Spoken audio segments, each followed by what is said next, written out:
Before we begin tonight, a quick and very genuine thank you to Imogen, who suggested this story. And if you are listening to this on Spotify right now, whether you're tucked in, drifting off, or somewhere in that soft middle place between waking and sleep, please consider leaving us a review. It takes 10 seconds, it costs you nothing, and it means the world to this little channel. Alright, let's go somewhere strange. There is a house in the English countryside, a quiet village called Doddleston in the county of Cheshire. It sits behind hedgerows and beneath grey skies, the kind of village that seems to belong to a different era simply by existing. The streets are narrow, the stones are old. The past in a place like this does not feel very far away at all. In the early 1980s, a man named Ken Webster moved into a house in that village. He brought with him the ordinary machinery of a modern life, a BBC microcomputer, a small desk, a kettle, the usual things. He was not a mystic. He was not particularly interested in the paranormal. He was, by all accounts, a thoughtful, curious, rational person who happened to find himself at the centre of something that has never been explained. The messages began without warning, not typed, not programmed, not triggered by any known input. They simply appeared on the screen of a machine that was supposed to be incapable of producing them. Words formed in language that did not belong to the 1980s. Sentences that referenced a world that had not existed for 500 years. And those words somehow responded. Not recorded, not playback. Live, interactive, real. What Ken Webster and his colleagues documented over the months that followed became known as the Doddleston case, catalogued in a book called The Vertical Plane, quietly filed under paranormal curiosity and largely forgotten by mainstream discourse. Skeptics called it a hoax. Researchers called it an anomaly. Nobody called it what the evidence, taken in full, increasingly and uncomfortably suggests it might have been. The first documented breach in a system of time-layered communication that humanity had stumbled into entirely by accident. And something else, something patient, structured and deliberate, had been waiting on the other side of it for a very long time. Act 1. The signal in the machine. To understand what happened in Doddleston, you first need to understand what was not supposed to be possible. The BBC Micro was released in 1981. It was a remarkable machine for its time, compact, capable, beloved by schools and hobbyists across the United Kingdom.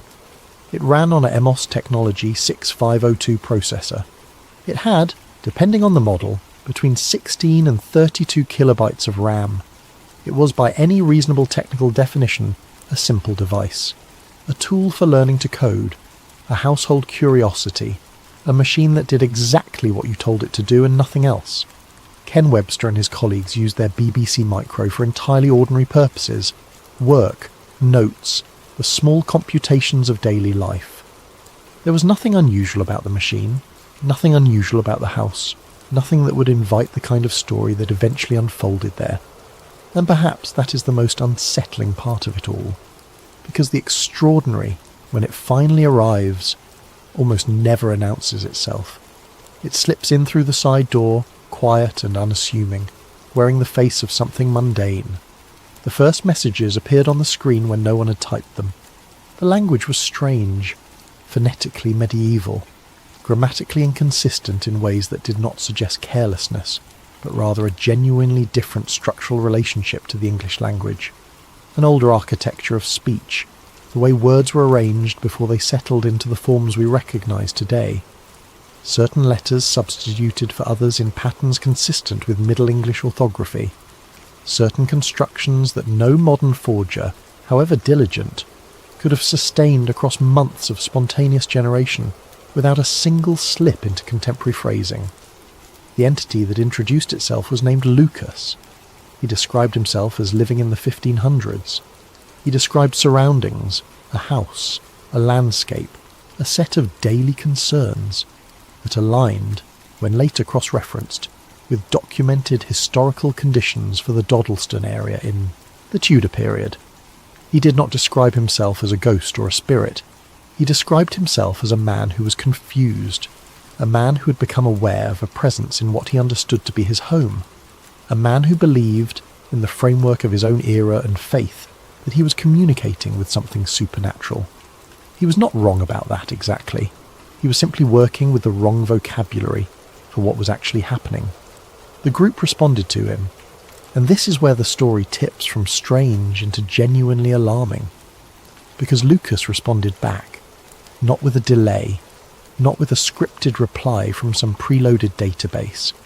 He responded in real time to specific questions, with answers that demonstrated contextual understanding of what had just been said to him.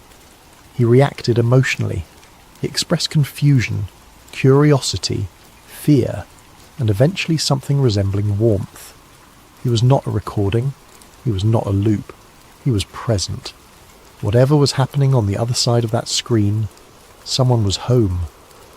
Asked 2. The impossible layer. The group did what rational people tend to do when confronted with something that does not fit inside their existing categories. They looked for the simpler explanation first. A prank. Someone with access to the machine and a gift for historical linguistics, running an elaborate deception for reasons unclear. It was the most comfortable answer, and they spent considerable time trying to make it fit. It did not fit.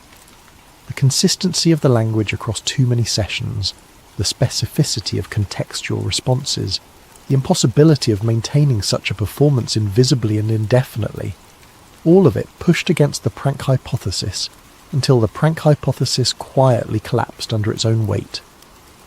A psychological experiment. Perhaps some external actor was using the machine as a medium, feeding information through unknown channels to test the group's reactions. This theory had more traction for a while, and there is a version of it, a version we will return to, that turns out to be uncomfortably accurate, though not in the way the group initially imagined. But then the inconsistencies began to accumulate in ways that no clean explanation could account for. Lucas would reference things that had changed in the room since the last session. Objects moved, new items introduced. He seemed to have access to the physical space in some form that could not be explained by a remote operator. He reacted to questions about current events, not future events, current ones, the events of the 1980s, with a kind of baffled incomprehension that felt entirely authentic. He did not know what a computer was. He did not know what electricity was.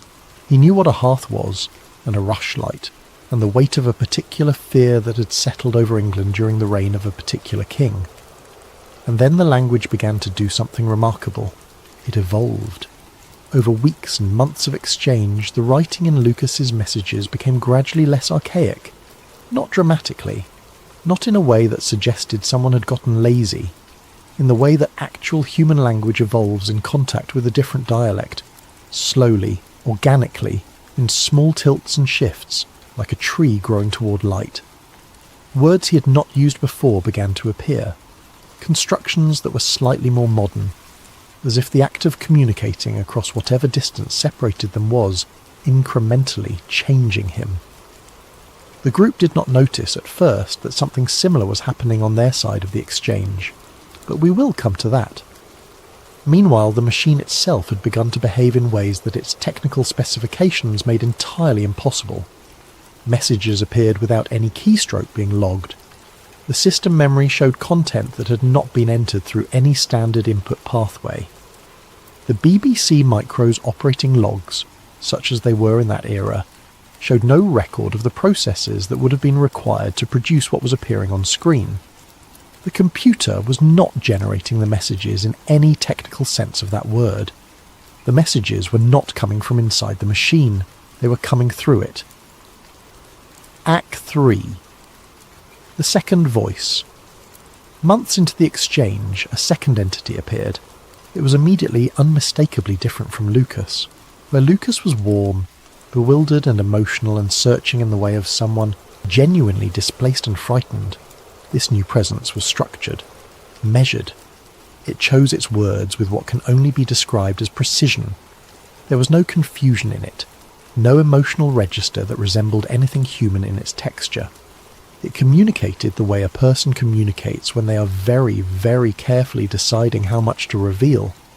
It did not claim to be from the past. It claimed to be from elsewhere in time entirely. Not the 1600s, not the 1980s. It identified itself, in language that was clinical and deliberate, as an observer from a point in time that was not yet the present. It spoke about the exchange between the group and Lucas, the way a researcher speaks about subjects in a study, with interest, with distance, with the specific affect of someone who already knows the outcome of the experiment they are watching. It offered them a correction.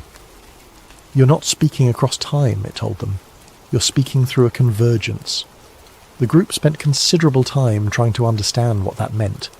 The entity was not particularly forthcoming with elaboration.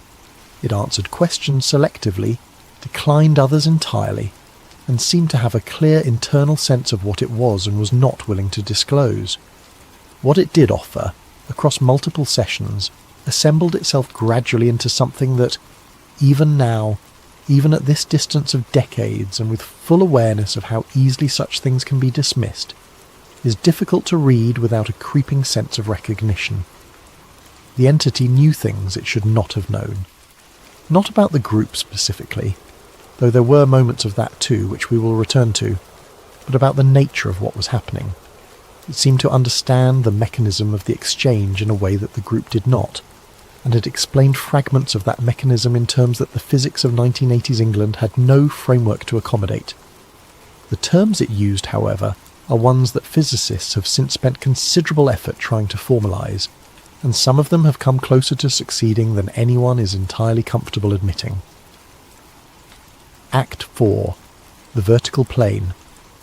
Ken Webster eventually titled his account of these events, The Vertical Plane. It was a phrase drawn from something that had emerged in the exchanges, a way of describing the relationship between the different time points that seemed to be in contact through the Doddleston house. In the popular understanding of time, the understanding most of us carry through daily life without examining it too closely, time is a line, a river, a road.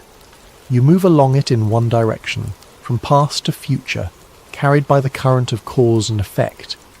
The past is behind you and cannot be revisited. The future is ahead of you and has not yet arrived. You exist at a single point on that line, always moving, never still. This is a remarkably useful model for navigating ordinary life. It is also, according to almost everything modern physics has managed to establish about the actual structure of space-time, not quite right.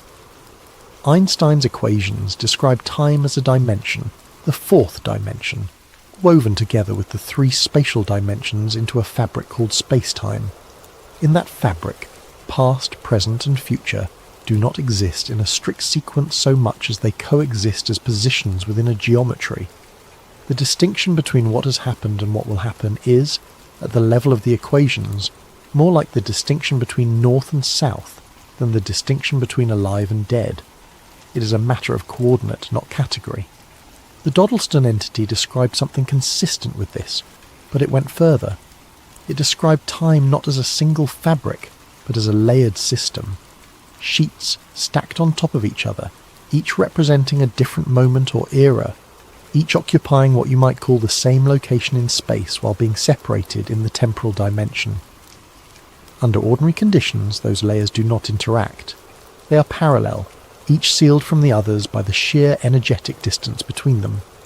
But certain locations, the entity explained, have thinner boundaries between layers, weak points, places where the temporal insulation between eras is compromised by some combination of geological, electromagnetic, and this is the part that stretches credulity until you sit with it long enough, historical factors, places where the weight of repeated human experience across centuries has worn the boundary between time layers down to something that, under the right conditions, can be crossed. Not physically, not in the science fiction sense of a door opening and a person stepping through, but informationally, in the way that a signal can pass through a medium, carrying its content intact even when the physical carrier changes, the way light passes through glass, the way sound passes through water. The Doddleston house, the entity said, sat on one of these weak points, and the BBC Micro, simple, low-powered, operating at frequencies that happened to align with something in the electromagnetic signature of the location, had accidentally functioned as a receiver. AST 5, the experiment, Here is where the story changes tone. Up to this point, the Doddleston case is strange, but it carries the quality of accident. A confluence of unusual factors producing an unintended result. A kind of cosmic coincidence. A weak point in time, a simple machine in the right place, a group of curious and open-minded people willing to engage rather than run. An anomaly, certainly, a profound one, but not necessarily a designed one. The second entity complicated that reading significantly, because as the exchanges continued, a pattern emerged in the questions the entity asked. They were not the questions of something curious about the humans it had encountered. They were not the questions of something lost or lonely, or trying to find its way home across whatever distance separated them. They were systematic, methodical. They circled around specific themes with the precision of a research protocol. How did the group feel when they first received the messages? What was the emotional quality of that initial experience? Had their understanding of time and reality shifted as a result of the exchanges? In what direction had it shifted? How were they sleeping? How were they dreaming? Had they noticed any changes in their perception of the space around them? The entity was not communicating for connection. It was gathering data. The group, to their credit, noticed this. They began asking the entity directly what it was doing, what the purpose of the exchange was, why it had made contact. The answers it gave were partial and carefully bounded, enough to satisfy the immediate question, not enough to reveal the full picture. But assembled across multiple sessions, those partial answers began to form something coherent. They were not the discoverers of this phenomenon, they were its subjects. The convergence at Doddleston had not been stumbled upon accidentally by a future intelligence. It had been identified, located. Perhaps even, in some sense that is difficult to articulate within our current understanding of causality, engineered. Not the convergence itself, which was a natural feature of the location, but the conditions under which a group would arrive at that location with a machine capable of detecting it, at precisely the moment when detection was possible. The entity was not surprised to find them there. It had known they would be. Act 6. The language drift. There is a phenomenon in linguistics called contact-induced language change. When two languages or dialects are in sustained contact, when speakers of each are regularly exposed to the other over a significant period, they begin to influence each other. Vocabulary migrates, grammar bends. The boundary between them softens, and after enough time, what were once distinct systems become something harder to separate cleanly. This is a well-documented, thoroughly understood process. It requires time, sustained interaction, and genuine communicative exchange between populations that are physically co-located or at least in regular contact. It does not, cannot, occur between a group in 1980s England and an individual in 1600s England with no physical contact and no shared environment beyond the narrow channel of a BBC microscreen. And yet, Lucas's language, as we noted, was becoming more contemporary, slowly, organically, in ways consistent with genuine acquisition rather than deliberate change. Words he had not known were beginning to appear in his messages. Structural patterns that belonged to modern English were threading themselves into his syntax. But the group, reviewing their own written exchanges from the early months of the case against those from later in the correspondence, noticed something that disturbed them in a way that Lucas's evolution had not quite managed. Their own language was changing, not dramatically, not in a way that anyone outside the situation would have immediately flagged, but in their private notes, in their letters to each other about the case, in the informal written communication that surrounded the exchanges, archaic constructions had begun to appear, phrasings that belonged to an older era, turns of speech that none of them would have used naturally before all of this began. Time, the entity had suggested, does not merely connect at these convergence points, it blends.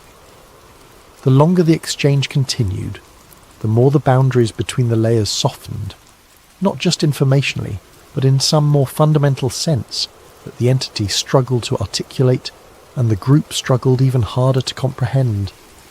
The phrase it used was one that has stayed with everyone who has seriously engaged with the Doddleston record.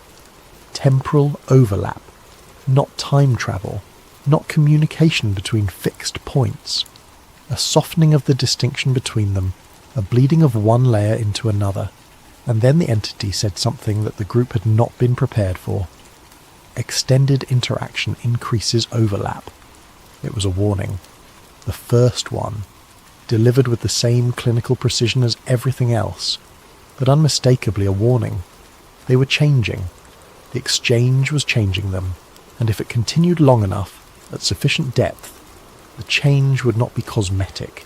It would not be a few archaic phrasings in private letters. It would be something more fundamental and far less reversible. The group did not fully understand what that meant. They continued the exchange. Act 7. The truth about Lucas. The moment the case moves from unsettling to genuinely haunting is embedded in a message that appeared roughly 2/3 of the way through the documented exchange. It was not from the future entity. It appeared in a session otherwise entirely occupied by Lucas, woven into his communication so seamlessly that it almost went unnoticed, a hidden thread in the fabric of an ordinary exchange. The group had spent months understanding Lucas as a man of the 1500s, a Tudor Englishman displaced and bewildered by contact with forces he could not name.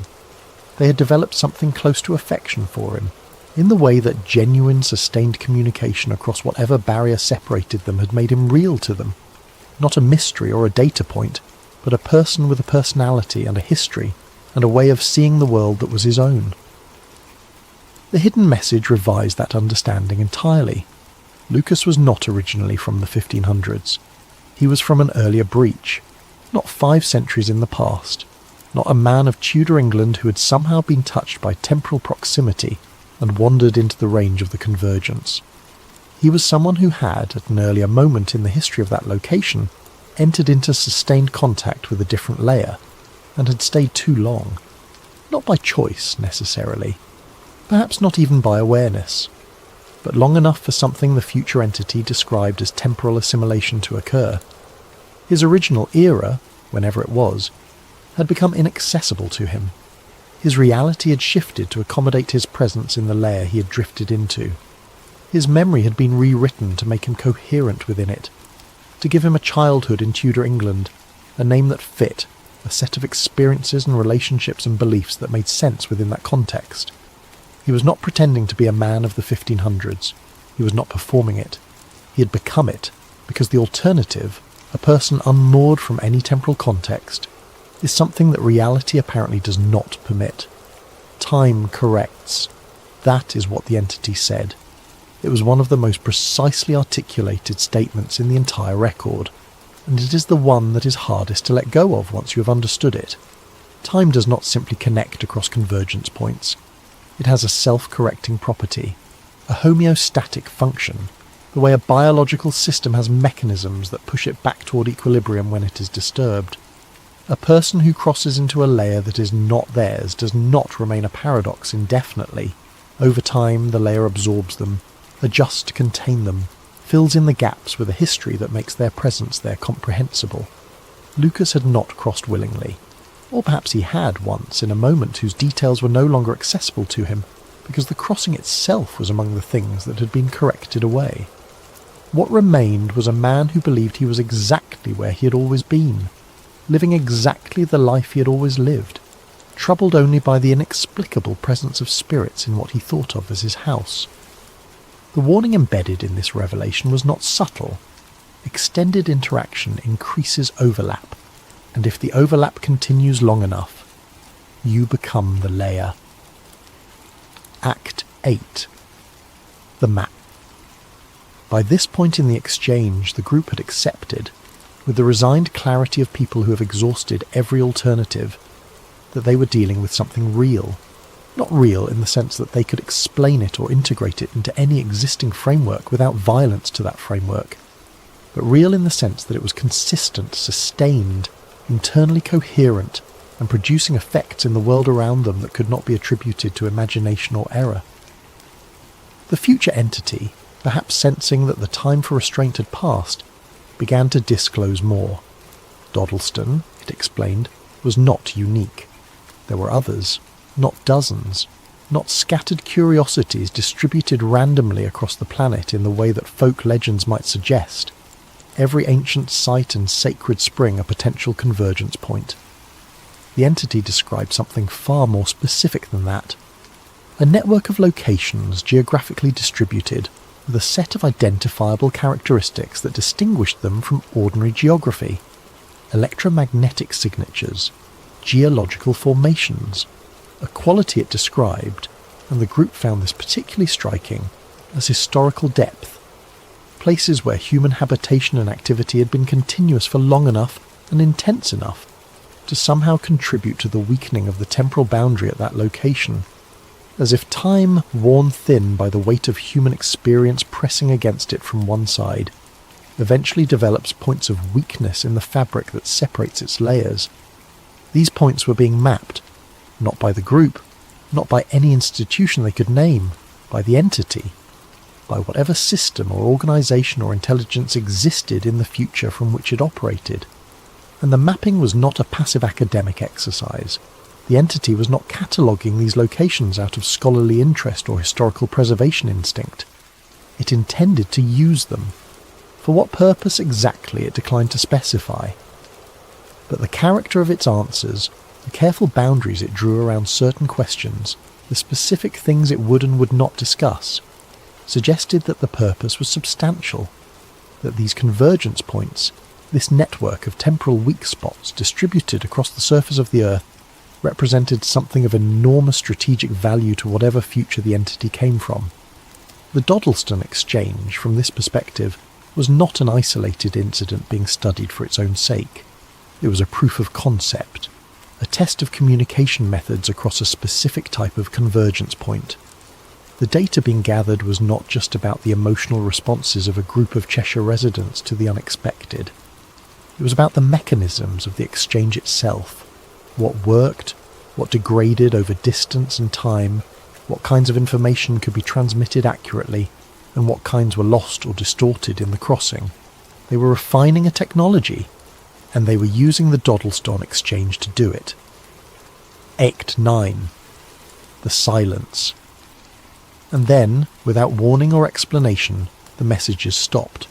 Not gradually, not with a farewell, not with any of the conversational signals that might indicate a deliberate ending.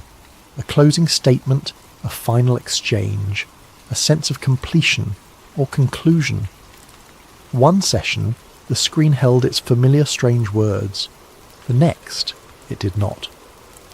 The BBC Micro sat in its place in the Doddleston house, and behaved exactly as it had before any of this began. An ordinary machine performing ordinary functions, with no trace in its memory or its logs of what had passed through it over the preceding months. The group was, by all accounts, profoundly affected by the silence, not simply confused by it, affected by it, in the way that the sudden end of a genuine relationship affects a person. They had been changed by the exchange, in ways both subtle and significant, and the cessation of it left a kind of absence that had a texture and a weight that ordinary endings do not carry. In the years that followed, the Doddleston case entered the uncomfortable category that genuine anomalies tend to occupy in the modern information landscape. Too well documented to be easily dismissed, the record Ken Webster compiled was substantial, methodical, and difficult to explain away without resorting to motivated reasoning. Too strange to be comfortably integrated into any mainstream discourse. Not strange enough, perhaps, or not violent enough, or not sufficiently dramatic in the right ways to attract the sustained, serious attention that might have produced answers. It was filed as a curiosity, an interesting case, a footnote.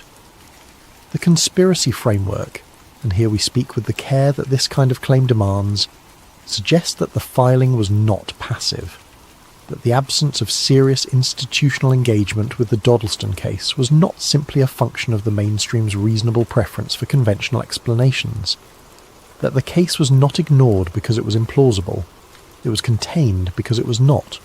The specific mechanisms of that containment are, by the nature of such things, impossible to verify from the outside.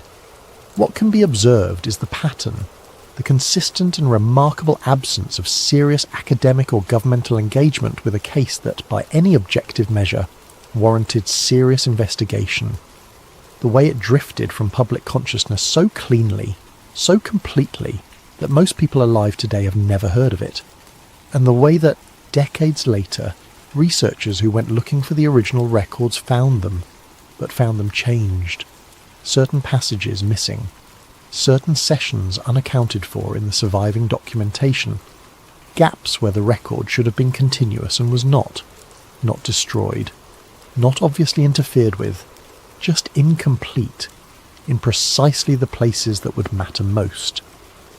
Act 10. The Hidden Record.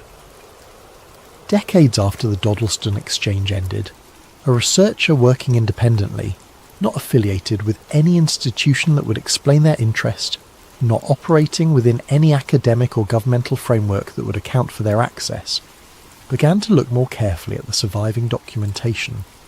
The surface content of the messages had been examined many times. The language, the historical references, the dialogue between the group and the various entities, all of it had been passed and repassed by the small community of people who took the case seriously. What the independent researcher noticed was not in the content. It was in the pattern of the transmissions themselves, the timing. In the original records, each message was logged with a timestamp, the moment it appeared on screen down to the second. This information had been treated as administrative metadata. The time of arrival of each message, recorded for the sake of documentation, not examined for its own significance. When the researcher mapped these timestamps against each other, not the content of the messages but the intervals between them, the rhythms and gaps and clusters of their arrival, a structure emerged, not random, not the natural distribution of a conversation between humans, which follows patterns of engagement and response but not mathematical precision. A code, embedded not in what the messages said but in when they arrived, using the timing itself as the medium of a second, concealed communication running parallel to the explicit exchange. The code, when deciphered, contained coordinates, geographic locations, distributed across the globe. Cross-referenced against the historical record, these locations clustered around sites that shared characteristics with Doddleston, places of deep continuous habitation, unusual electromagnetic profiles, documented histories of anomalous phenomena spanning multiple centuries, the weak points, the convergence locations, the network the future entity had described but declined to specify, and alongside the coordinates, dates, not historical dates, future ones, or what were at the time of the exchange future ones, specific moments identified as periods of heightened temporal convergence at the listed locations, windows during which the conditions for exchange would be, or had been, or were simultaneously both, at their most favourable. The researcher cross-referenced these dates against events in the public record, some aligned with documented anomalies, reported phenomena at those locations during the specified periods that had been individually noted and individually dismissed. Others fell in the future from the perspective of the researcher, that is, though again the tense becomes difficult here, in ways that are not merely grammatical. The final reconstructed message, pulled from the deepest layer of the timing code, was brief. The first breach was not an accident. You answered because you were meant to. Sit with that for a moment. Not, you happened to be there. Not, the circumstances aligned by chance. You answered because you were meant to. Because the conditions that put Ken Webster in that house in Doddleston, with a BBC micro and a willingness to engage with what was appearing on its screen, were not incidental.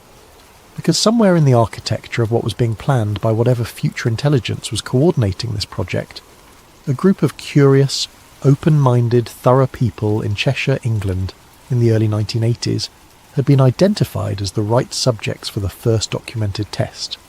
Not discovered accidentally, selected deliberately, and placed, as precisely as a temporal mechanism allows, exactly where they needed to be. Epilogue. The system is still active. ABBC Micro had 32 kilobytes of RAM.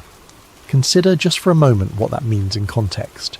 Your smartphone carries more processing power than the entire computing infrastructure of a mid-sized 1980s university. The servers that run the internet, the vast, interconnected, always-on global network of computation and communication that modern life runs through, represent a scale of capability that no one in the Doddleston house could have imagined. The machine that served as an accidental receiver for something that crossed temporal layers and spoke in medieval English and carried a hidden code in its transmission timestamps, that machine was barely more complex than a calculator by modern standards, and it was enough. Simple enough, in fact, that its simplicity may have been the point. The future entity noted that early computers, due to their architectural simplicity, accidentally acted as receivers. Their lack of complexity meant their signal environment was clean, their processing unpolluted by the noise of sophisticated operating systems and encrypted network traffic and the constant background radiation of a planet-wide digital infrastructure. The BBC Micro, in other words, was quiet enough to hear something that more powerful systems might be too loud to detect. But quiet is not the only quality that matters in a receiver. Sensitivity matters. Range matters. The ability to operate across multiple frequencies and protocols simultaneously, to encode and decode complex patterns, to sustain communication across enormous distances and under adverse conditions. These things matter enormously. Modern systems have all of these qualities. Modern systems are also, by almost every metric, more deeply woven into the fabric of human experience and human geography than any predecessor technology. They are embedded in the infrastructure of cities that sit on ancient ground. They run through cables laid along routes that follow paths of continuous human habitation stretching back millennia.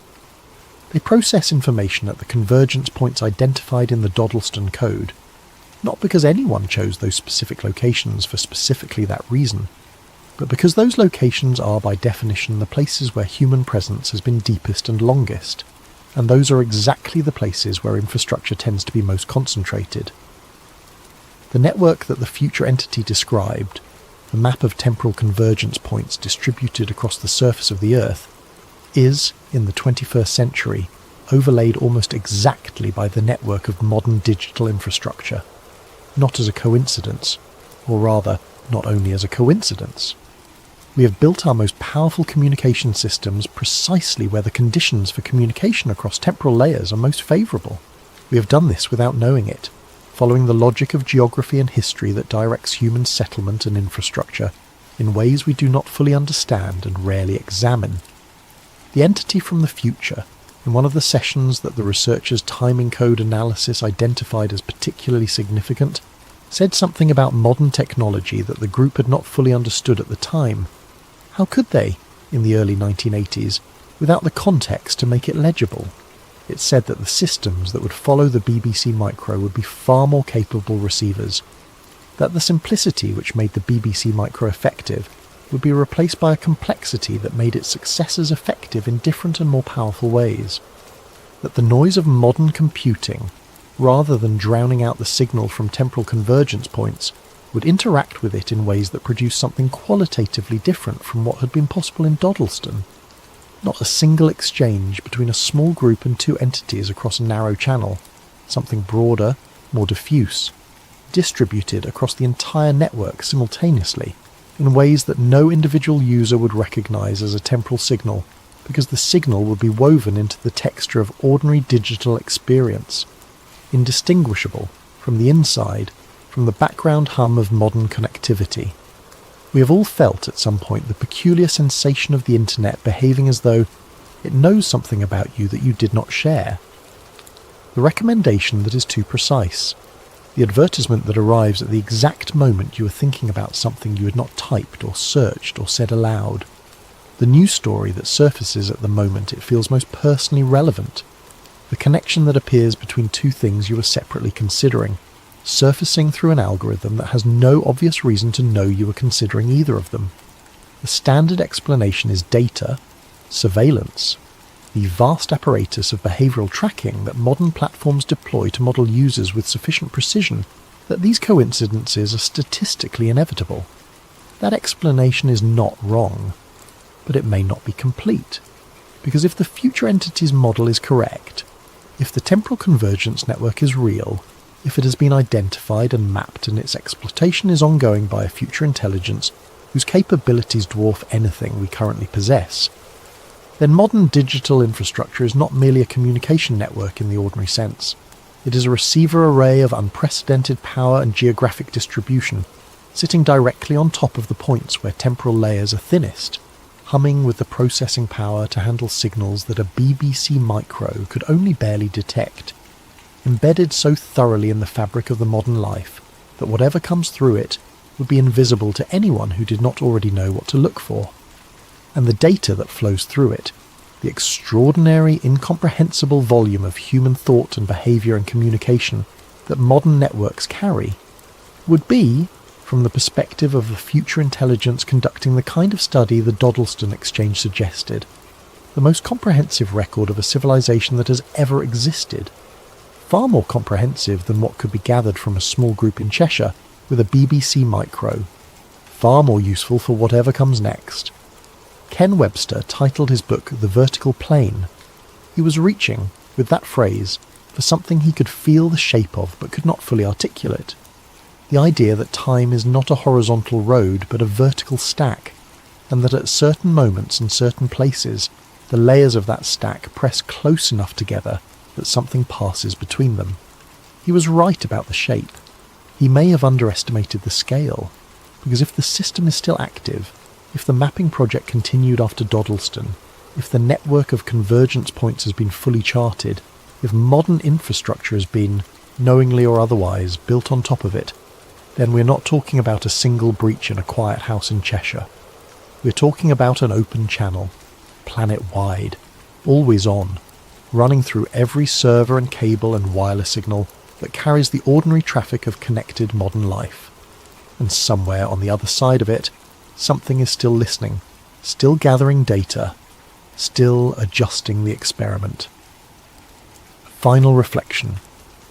We thought we were receiving messages from the past. We assumed, in the comfortable logic of people who understand themselves to be at the leading edge of history, that if something reached backward through time it would reach toward us.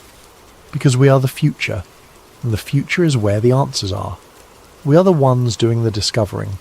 We are the ones with the power and the technology and the accumulated knowledge of centuries. If anything is crossing temporal layers, surely it is crossing toward us. But that final message, reconstructed from the timing code buried in the Doddleston exchange, suggests a different reading entirely. We were not the future those messages were meant to reach. We were the past. The first breach, the entity said, was not an accident. The group answered, because they were meant to. Placed there, not by the accident of real estate and computing history, but by the deliberate design of something that exists in a future so far beyond our own that our present moment, our satellites and smartphones and server farms, and the whole vast apparatus of what we call modern technology, looks from there the way the BBC micro looks from here. Simple, quiet. A primitive receiver at a convergence point that had been identified long before anyone living in the 1980s was born. We confirmed we exist in the future they were building, not as participants in that building, as data points within it, as evidence gathered across decades of expanding digital infrastructure and increasing temporal overlap that the project initiated in a quiet house in Cheshire had achieved what it set out to achieve. The question that remains, the one that the full body of the Doddleston evidence taken seriously and followed where it leads will not let go of, is not whether this is real. The question is what exactly is being built in the future that reaches back through every convergence point on the map. What the data gathered from Ken Webster's living room, and from the billions of digital interactions that have followed in the decades since, is being used to construct. And whether whatever it is, whatever great and patient and extraordinarily long-term project is being assembled in a future we cannot yet see, whether it intends for us to be part of it, or simply part of what it requires. There is a particular quality to questions that have no comfortable resolution. They do not vanish when you stop thinking about them. They settle into the background of ordinary experience and alter it, subtly, persistently, in the way that knowing something changes the texture of not knowing its implications. You carry them the way you carry a stone in your pocket, aware of the weight even when your attention is elsewhere, reaching for it in quiet moments without quite deciding to. The Doddleston case has that quality for everyone who takes it seriously, not because it is frightening, though it is, in the specific way that genuinely unresolved things are frightening, which is different from and deeper than the fear produced by something dramatic and obvious, but because it is patient, because it sits there, documented and cross-referenced and internally coherent, asking nothing of you except that you look at it honestly and acknowledge what the honest looking reveals. And what it reveals, for those willing to follow the thread without flinching, is a picture of human existence within time that is not the picture most of us carry. We think of ourselves as the forward edge of history, the living present, always moving into a future that has not yet been written. We understand our choices as genuinely open, our futures as genuinely undetermined, our lives as the source of whatever comes next, rather than as the content of something already in progress. The Doddleston evidence suggests that this understanding, however useful and however deeply felt, may be incomplete. Not wrong exactly. The choices are real. The future is genuinely uncertain from within any given present moment. The feeling of moving forward through time is not an illusion, but it may be the experience of something larger than itself, a present moment that is also, from some vantage point sufficiently removed from it, already past, already documented, already the object of study by minds operating in a future whose distance from us we cannot measure. The entity that spoke through the Doddleston exchange was not malevolent. Nothing in the documented record suggests hostility or harm. It was careful, restrained, selective about what it disclosed. The behaviour not of something that wished the group ill, but of something with a responsibility to manage the exchange in a particular way, for reasons that the group were not yet equipped to understand. It warned them about the risks of extended temporal overlap. It withheld information that, in retrospect, it seems to have withheld for protective rather than deceptive reasons. Whatever it was, it did not appear to want them hurt, but it was not on their side in any simple sense either. It had an agenda that extended far beyond the well-being of the specific humans it had contacted, in the way that a researcher can genuinely care about the welfare of study participants, while remaining oriented primarily toward the goals of the research itself. It was engaged in something large and long-term and consequential, and the group in Doddleston were, in the context of that project, a significant but ultimately local concern. This is perhaps the most humanizing detail in the entire record, because it is exactly the kind of relationship humans have with each other, across scales of power and time. The archaeologist who cares about the people whose remains they excavate, and who nonetheless remains primarily oriented toward the knowledge those remains can yield. The historian who is genuinely moved by the lives they research, and who nonetheless treats those lives as material for a larger argument. The anthropologist who develops real affection for the community they study, and who nonetheless publishes findings that serve an academic discourse the community itself will never read. The future entity was not a villain. It was operating at a scale that made the humans it contacted something other than its primary concern, not out of coldness, but out of distance. And if that is true, if whatever is coordinating this project is not indifferent to us, but simply operating at a scale that dwarfs our individual significance, then the question of what we should do with this knowledge becomes something other than a question of survival. It becomes a question of dignity, of how to live well within a story whose full dimensions we cannot perceive, and whose ending has perhaps already been written, of whether awareness of our position within something larger than ourselves diminishes or enriches the texture of ordinary existence, of whether knowing we are data points in an experiment of cosmic patience changes the value of the small daily human things, the conversation at breakfast, the quality of light on a winter afternoon, the particular comfort of a familiar voice in the dark. We think it does not diminish them. We think, if anything, it intensifies them. Because if we are part of something larger, if the record of our living is being gathered and preserved and studied by minds in a future we cannot imagine, then the things we do and feel and choose and love are not temporary. They are not swallowed by time and lost. They become part of the record, part of whatever picture is being assembled patiently from all the data points of all the ordinary and extraordinary human lives that have touched the convergence points and left their impression there. We are all in some sense messages in the signal, and whether or not anyone is listening, it seems worth making them worth receiving.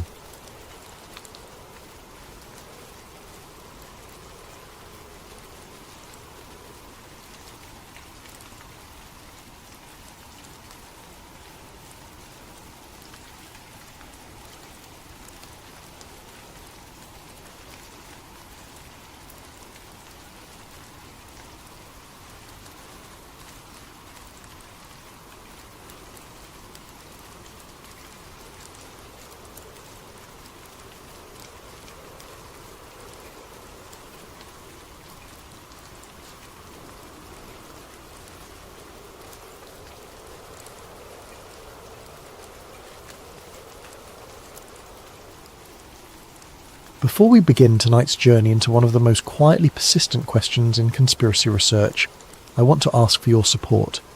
If you're enjoying this content, using your hype points on this video helps the channel more than you could possibly know. It truly makes a difference in keeping these stories coming to you. If you're listening on Spotify, leaving a review helps out tremendously as well. And if you feel like it, drop a comment letting us know what time it is, where you are, and where in the world you're listening from. We absolutely love seeing where everyone is tuning in.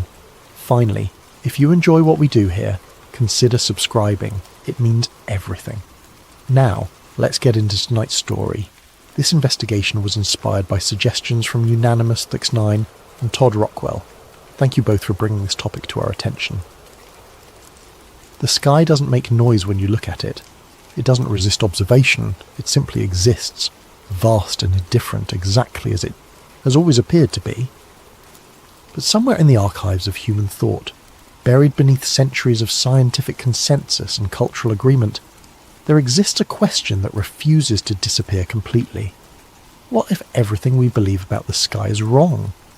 Not metaphorically wrong, not philosophically incomplete, actually structurally, fundamentally wrong. The thought arrived on a Tuesday evening, unremarkable in every way except for the conversation that wouldn't leave my mind. I had been reading through old cosmological texts, the kind of material that rarely surfaces in modern education, but exists in abundance if you know where to look. Religious manuscripts, ancient astronomical records, pre-scientific descriptions of the universe written by cultures separated by thousands of miles and centuries of time, and they all said the same thing. The sky, according to these sources, was solid, not metaphorically firm in its permanence, but physically solid, a structure, barrier, a ceiling that separated the world we inhabit from something else entirely. I dismissed it immediately. Of course I did. We live in an age where satellites orbit overhead, where we've sent probes beyond our solar system, where the very concept of a solid sky sounds like the superstition of people who didn't know better. But the dismissal felt reflexive rather than reasoned, and that distinction bothered me more than the claim itself, so I kept reading. Chapter 1. The Ancient Sky. The cosmology of ancient civilizations was not primitive guesswork. It was systematic, detailed, and remarkably consistent across cultures that had no contact with one another. The Hebrews, the Babylonians, the Egyptians, the early Greeks, indigenous cultures across the Americas and Asia, all describe the sky using the same fundamental structure. A solid expanse above the earth, waters above this expanse, waters below. The heavens as something you could not pass through, only observe. The book of Genesis describes it explicitly in the creation account. On the second day, God creates a firmament to separate the waters above from the waters below. The word used in Hebrew is rakia, which translates to something beaten out, hammered flat, stretched like metal. It is described as strong, unyielding, transparent but tangible. This wasn't metaphor. The ancient cosmographers were describing what they believed to be the literal architecture of reality. I spent weeks reading through original texts, translations, scholarly commentaries, The consistency was staggering. The Book of Job describes the sky as hard as a molten mirror. The Psalms refer to the firmament as strong, established, praiseworthy in its construction. The prophet Isaiah speaks of God stretching out the heavens like a curtain, spreading them like a tent to dwell in. These are not poetic flourishes, they are architectural descriptions. The Babylonian Enuma Elish, one of the oldest creation myths we have, describes Marduk creating the sky from the body of Tiamat, the primordial chaos monster. He splits her in half. One half becomes the earth, the other becomes the sky, but critically it remains a body, solid, formed, a structure that holds back the cosmic waters that existed before creation. The text is specific about this. Marduk sets guards at the sky to ensure the waters do not escape. He creates bolts and locks. He establishes watchers. The sky is not empty space. It is a constructed barrier with a specific function: containment. Egyptian cosmology operates on similar principles. Nut, the sky goddess, is depicted in tomb paintings and temple reliefs as a woman arching over the earth, her body forming the vault of heaven. Her fingertips touch the eastern horizon. Her toes touch the western horizon. Between her body and the earth, everything exists. She's not symbolic, she's structural. The Egyptian creation myth from Heliopolis describes the primordial mound rising from the waters of Nun, the infinite ocean. The sky is created as a separation, a division that creates space for life. But it is always described as something above, something that must be held up, often by the god Shu, who stands between earth and sky, arms raised, preventing collapse. This image appears everywhere in Egyptian art. The sky must be supported. It has weight. It exerts pressure. It is not void. Hindu cosmology takes the layered approach. The universe consists of multiple lokas, or realms, stacked vertically. Above the earth is the atmosphere, then various celestial realms, then the abode of the gods. Each layer is distinct, separated by boundaries.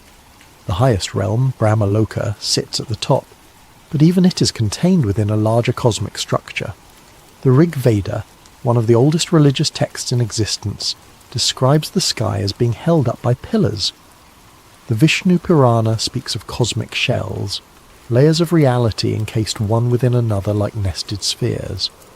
The outermost shell is described as impenetrable, beyond which nothing exists. In China, ancient cosmology described the sky as a dome or canopy covering a square earth. The Zhoubi Suanjing, an astronomical text from around the 1st century, presents calculations based on the sun moving in a circular path above a flat plain beneath a celestial dome. The text includes mathematical formulas for predicting solar and lunar positions based on this model. These weren't religious texts, they were technical manuals. In the Americas, the pattern continues. The Hopi emergence narrative describes the people travelling upward through multiple worlds, each with its own sky ceiling. When the sky of one world became corrupt or exhausted, the people would find a sipapu, an opening, and climb through to the next level above. The Maya developed one of the most sophisticated astronomical systems in the ancient world. They could predict eclipses centuries in advance. They tracked Venus with precision that rivals modern calculations. Their long count calendar is a mathematical achievement that still impresses scholars. And yet they describe the sky as bounded. The Maya cosmos consisted of 13 layered heavens above the earth and 9 layered underworlds below. Each level was distinct, ruled by different gods, accessible only through death or shamanic journey. The sky was not infinite. It was structured, divided, ordered. The Aztec cosmology follows similar patterns. The Codex Vaticanus depicts the universe as layers, with the earth in the middle and multiple sky levels stacked above. The highest level, Omeokon, is the dwelling place of the dual god Ometeotl, but even this supreme realm is contained within the overall structure. I started keeping a list. Every culture I examined, every ancient cosmological text, every creation myth and astronomical treatise, they all agreed. The sky is solid. The sky is bounded. The sky is a structure, not a void. the Sumerians, the Akkadians, the Phoenicians, the ancient Persians, the Norse with their Yggdrasil world tree holding up multiple realms, the Aboriginal Australians with their sky-world ancestors, the Polynesian navigators who mapped the stars with incredible precision but described the heavens as a dome resting on the horizon. I found myself asking, why would every major culture independently arrive at the same conclusion? The standard answer is that ancient people simply didn't know better. They looked up, saw a blue expanse that seemed solid, and assumed it was. But that explanation requires us to believe that civilizations capable of building pyramids aligned to celestial events, capable of predicting eclipses and tracking planetary movements with astonishing accuracy, were simultaneously incapable of recognizing empty space when they saw it. It didn't add up. These cultures were observational. They watched the sky obsessively. They tracked stars, planets, the moon, the sun. They created calendars so precise that we still marvel at them today. The Antikythera mechanism, an ancient Greek analog computer used to predict astronomical positions, demonstrates a level of technical sophistication that seems impossible for its era. The builders of Stonehenge aligned massive stones to solar and lunar events with precision that required generations of careful observation. The Pyramid of Giza is aligned to true north with an accuracy of 3/60ths of a degree. The Mayan observatory at Chichen Itza tracks the equinoxes with architectural precision. These were not primitive people making wild guesses. They were careful, systematic observers of the heavens. And yet, across all of that careful observation, none of them described the sky as infinite empty space. They described a boundary, not because they lacked imagination, but because that's what they observed, or believed they observed, or were taught to observe. The question that kept nagging at me was simpler than I wanted to admit. What if they were right? Chapter 2. The Shift in Understanding. The transformation in how humanity understood the sky did not happen gradually. It happened abruptly, during what we now call the scientific revolution, roughly between the 16th and 18th centuries. Before this period, European cosmology still followed the ancient model. The Ptolemaic system, developed by Claudius Ptolemy in the 2nd century, described Earth at the centre of nested crystalline spheres. Each sphere carried a celestial body: moon, sun, planets, stars. Beyond the outermost sphere lay the primum mobile, the first mover that caused all celestial motion. Beyond that, the Empyrean, the dwelling place of God and the angels. This was not considered religious mythology. It was science. Ptolemy's Almagest was the authoritative astronomical text for over 1,000 years. It made predictions, it provided calculations, it worked within the observational limits of the time. The sky was the firmament.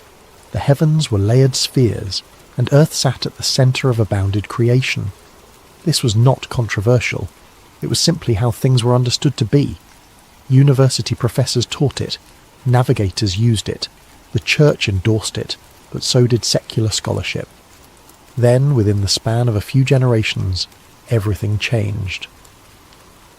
In 1543, Nicholas Copernicus published De Revolutionibus Orbium Coelestium, proposing that the sun, not Earth, sat at the centre of the cosmos. The book was dedicated to Pope Paul III and presented as a mathematical convenience, a way to simplify calculations, not necessarily a claim about physical reality. The introduction, written by Andreas Osiander without Copernicus's knowledge, explicitly stated that the heliocentric model was merely a computational tool, not a description of how things actually were. This disclaimer allowed the book to circulate without immediate condemnation, but the idea was out, and it began to spread. In 1610, Galileo Galilei turned his telescope to the sky and observed moons orbiting Jupiter. This was significant because it proved that not everything in the heavens orbited Earth. If Jupiter had its own satellites, then the Ptolemaic model of Earth-centered spheres was incomplete at minimum, wrong at maximum. Galileo also observed the phases of Venus, which made sense in a heliocentric model, but required awkward explanations in a geocentric one. He saw mountains on the moon, proving that celestial bodies were not perfect, unchanging spheres but physical objects with terrain and features. His observations were real. His telescope showed things that were genuinely there. But the interpretation of what those observations meant, that required a leap. Johannes Kepler, working from Tycho Brahe's meticulous astronomical data, formulated 3 laws of planetary motion. Planets orbit the Sun in ellipses, not circles. They move faster when closer to the Sun. The orbital period relates to the size of the orbit through a specific mathematical ratio. These laws described planetary motion with unprecedented accuracy. But they didn't explain why planets moved this way. They were descriptive, not explanatory. Then came Isaac Newton. In 1687, Newton published Philosophia Naturalis Principia Mathematica, the Principia. In it, he formulated the law of universal gravitation.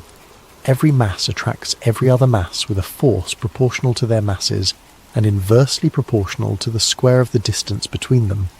This was revolutionary not because it described new observations, but because it unified terrestrial and celestial mechanics under a single principle.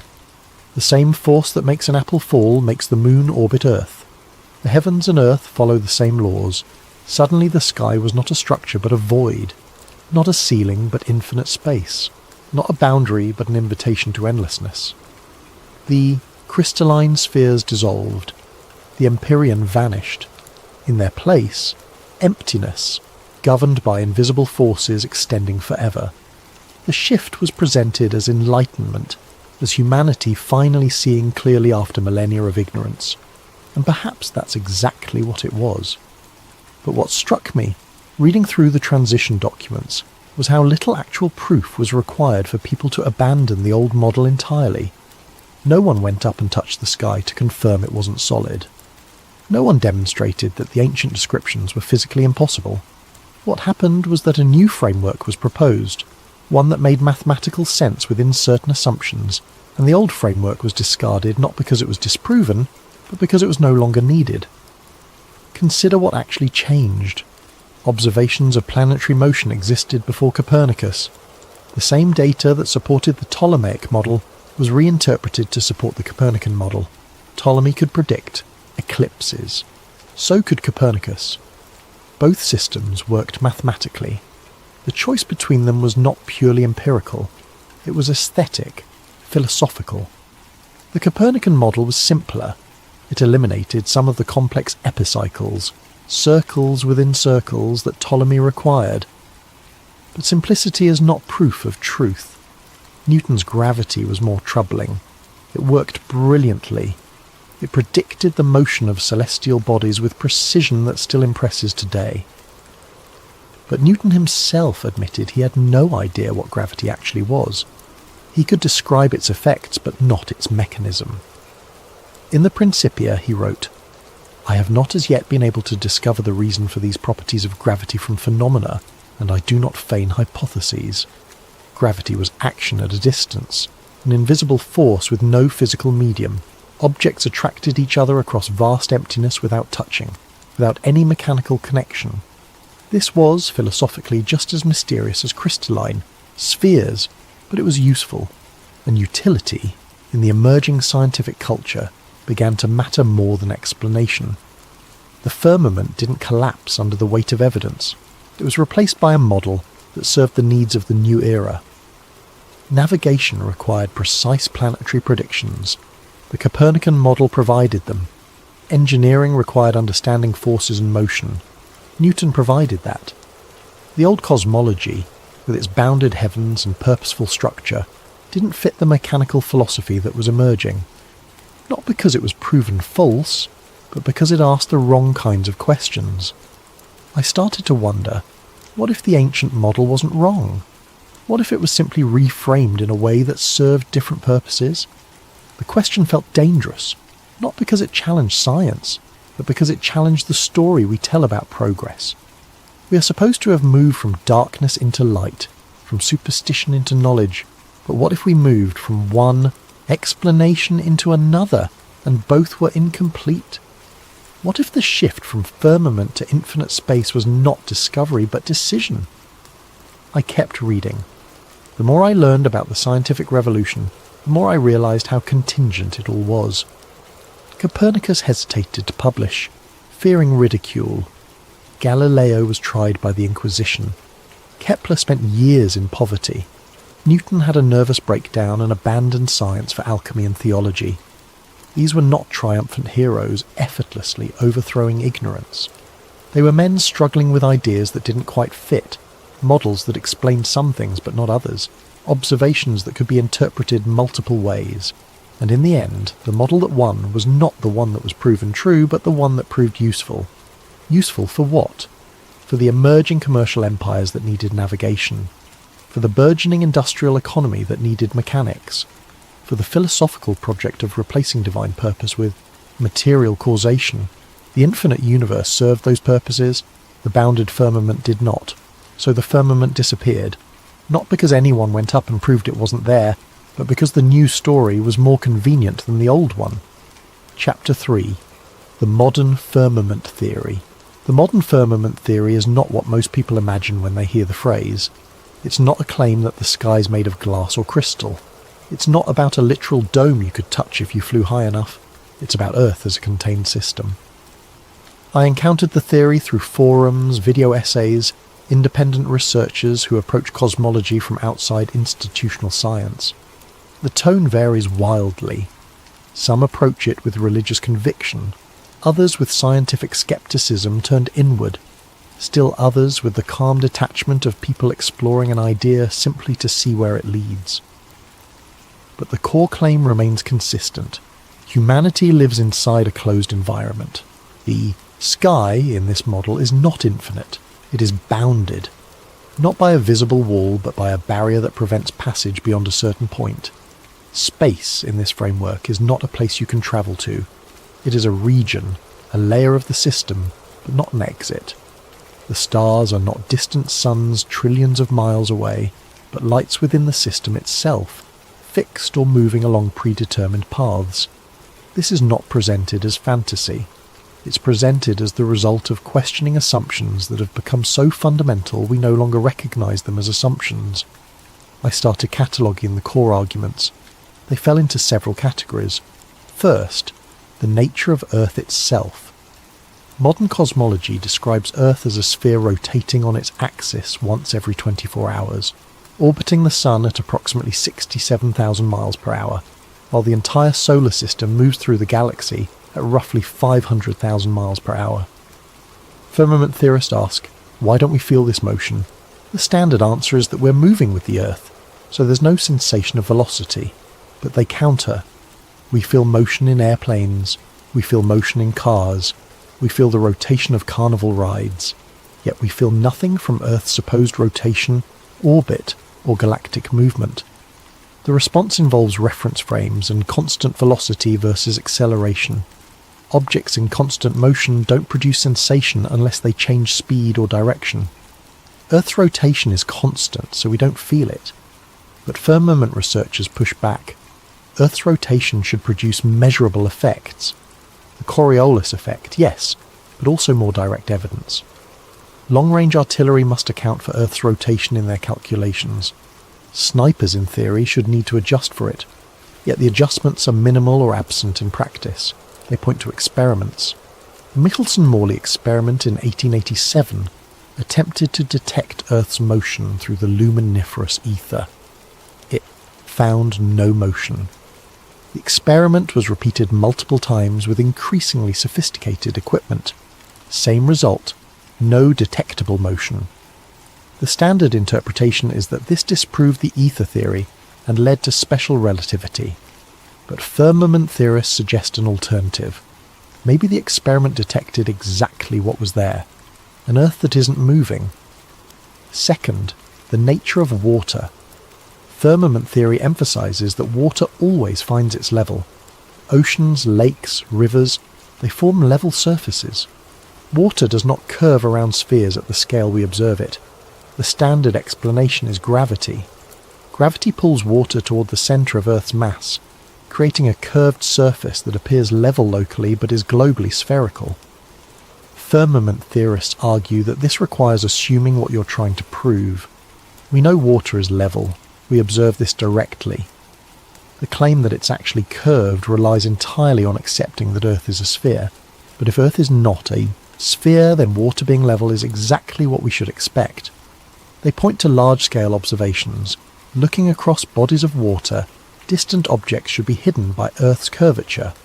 The formula is roughly 8 inches per mile squared. At 10 miles, an object should be hidden by approximately 67 feet of curvature. Yet there are photographs and videos showing objects visible at distances where they should be completely obscured. Buildings, mountains, islands, visible when they should be below the horizon. The standard response involves refraction, atmospheric lensing, mirages. Light bends as it passes through layers of air at different temperatures and densities, making distant objects appear higher than they actually are. But firmament researchers counter that refraction is invoked inconsistently, applied whenever observations don't match predictions but not accounted for when they do. It becomes a convenient explanation that can stretch to cover any discrepancy. Third, the nature of gravity itself. Modern physics describes gravity as a fundamental force, either as attraction between masses or as curvature of space-time caused by mass energy. Firmament theory questions whether gravity exists as described. Instead, they propose density and buoyancy as sufficient explanations for observed phenomena. Objects fall because they're denser than the medium around them. Helium balloons rise because they're less dense. No attractive force required. This seems simplistic, but they argue it's actually simpler than invoking a mysterious force that acts at infinite distance without any physical medium. Newton admitted he couldn't explain how gravity worked. Einstein reformulated it as geometry, but that doesn't explain what causes the curvature. Modern physics treats gravity as one of 4 fundamental forces, but it's the weakest and the most poorly understood. We can't unify it with quantum mechanics. We can't detect gravitational waves reliably despite building enormous interferometers. We can't explain dark matter or dark energy, except as placeholders for something that makes the math work. Firmament theorists suggest that maybe gravity is not fundamental. Maybe it's an interpretation imposed on observations that could be explained more simply if we abandon certain assumptions about Earth's shape and motion. Fourth, the nature of the sun, moon, and stars. In the firmament model, these are not what mainstream cosmology claims. The sun and moon are described as relatively local phenomena, moving above the Earth in circular or spiral paths. Their size and distance are much smaller than official figures. The stars are not distant suns but lights of unknown nature, possibly fixed to the firmament itself or moving along predetermined paths within the enclosed system. This sounds absurd until you examine the arguments. The distance to the sun is calculated using parallax and astronomical units derived from assuming Earth's orbit. But if Earth isn't orbiting, those calculations collapse. The size of the sun is calculated from its assumed distance. Again, if the distance is wrong, the size calculation is wrong. What we actually observe is a bright disk in the sky that appears to be a certain angular size. Everything else is inference based on the heliocentric model.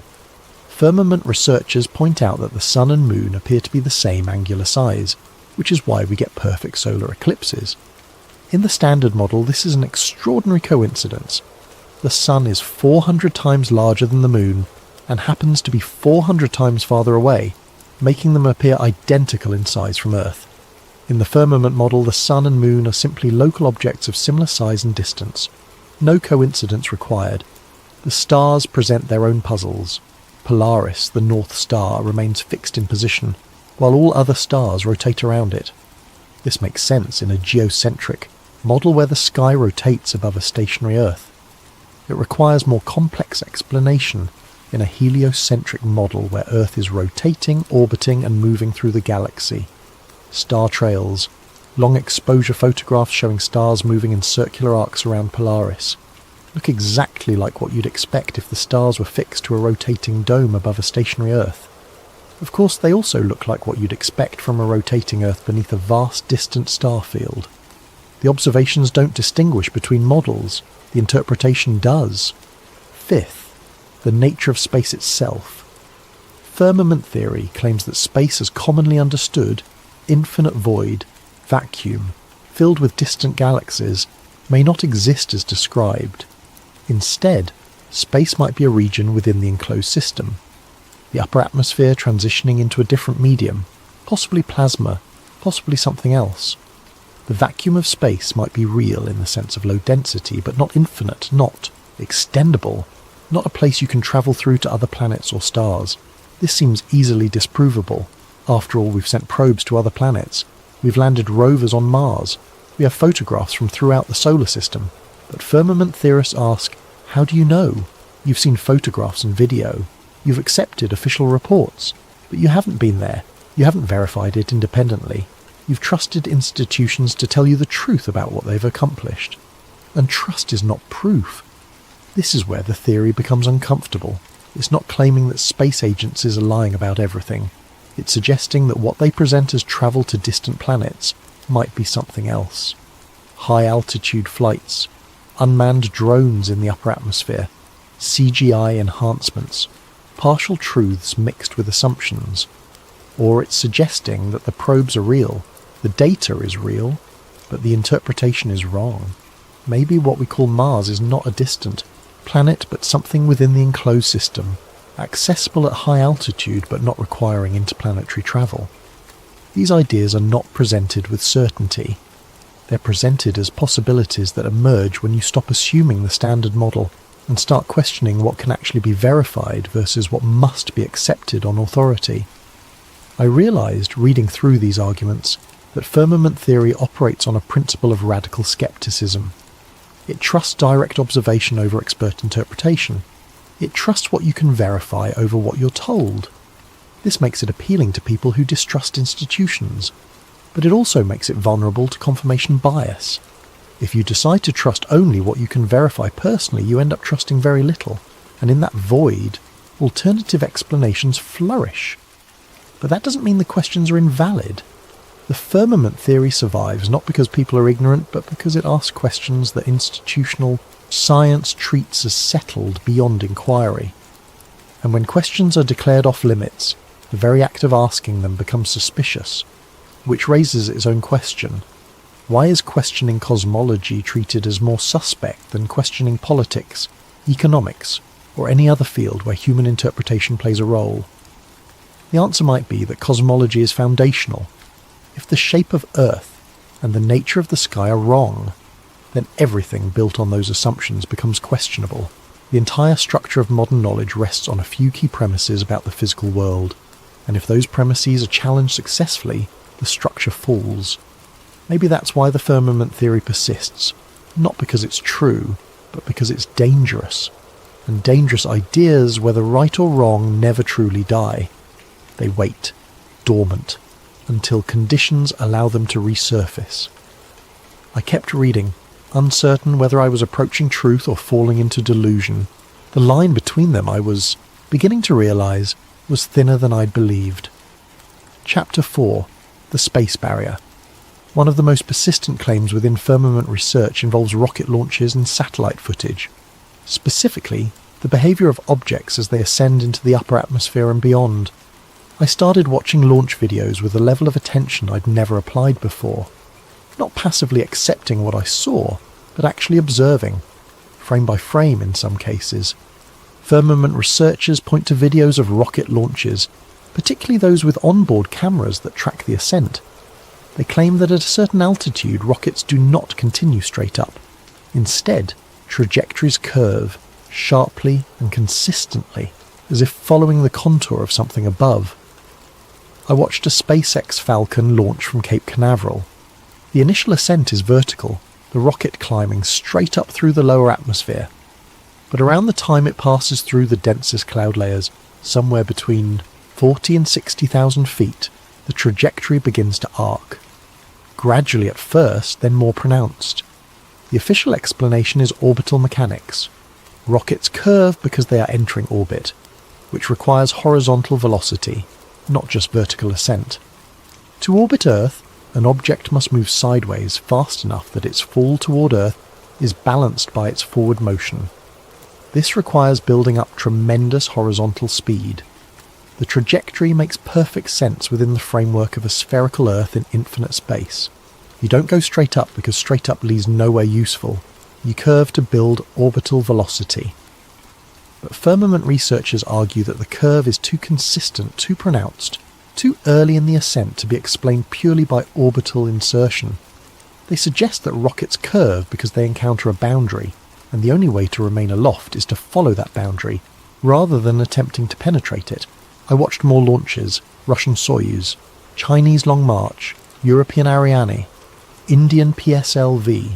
Every launch, regardless of the agency or the stated mission, followed the same pattern. Vertical ascent, then curve, then horizontal acceleration. Is this evidence of a barrier, or is it simply how orbital mechanics work? The answer depends entirely on which model you start with. I looked for videos of rockets attempting purely vertical flights, missiles designed to go straight up rather than achieve orbit. The footage was harder to find, but it existed. High-altitude research rockets, ballistic missile tests. These also curved, though their paths were different from orbital launches. Firmament theorists point out that no rocket maintains a purely vertical trajectory beyond a certain altitude. They all curve, they all level off, they all behave as if following the inside surface of a dome, but orbital mechanics requires curves. Missiles follow ballistic arcs governed by their velocity and angle of launch. The observations don't distinguish between models without already assuming one. Then there's the footage itself, or rather the lack of certain kinds of footage. Firmament theorists ask, why is there no unedited, continuous video of a rocket or probe leaving Earth's atmosphere and travelling into deep space? Every transition from Earth to space involves cuts, edits, camera switches. We see the launch, we see orbit, we see images from space, but we never see the journey between in real time. I searched extensively. I found promotional videos, compilation reels, documentary footage. NASA's archive contains thousands of hours of material. SpaceX live streams launches regularly. The International Space Station broadcasts continuously. But an uncut video showing the continuous transition from ground level to orbital altitude, I couldn't find one. The standard answer is practicality. Rockets travel too fast for continuous tracking from a single camera. Distances are too vast for real-time transmission. Without compression, continuous footage would be boring. Minutes of empty sky followed by the rocket becoming a tiny dot. These explanations make sense, but the absence is noted, catalogued, treated as suspicious by firmament researchers. I kept searching. I found onboard camera footage from various launches. Typically the video shows the rocket ascending, clouds falling away, the sky darkening to black, and then cut, switch to external view, or switch to animation explaining what's happening. When continuous onboard footage exists, it often shows strange things. Fisheye lenses creating horizon curves that shift and bend unnaturally. The Earth appearing convex in one frame, concave in another, depending on camera position and lens distortion. Firmament researchers catalogue these distortions obsessively.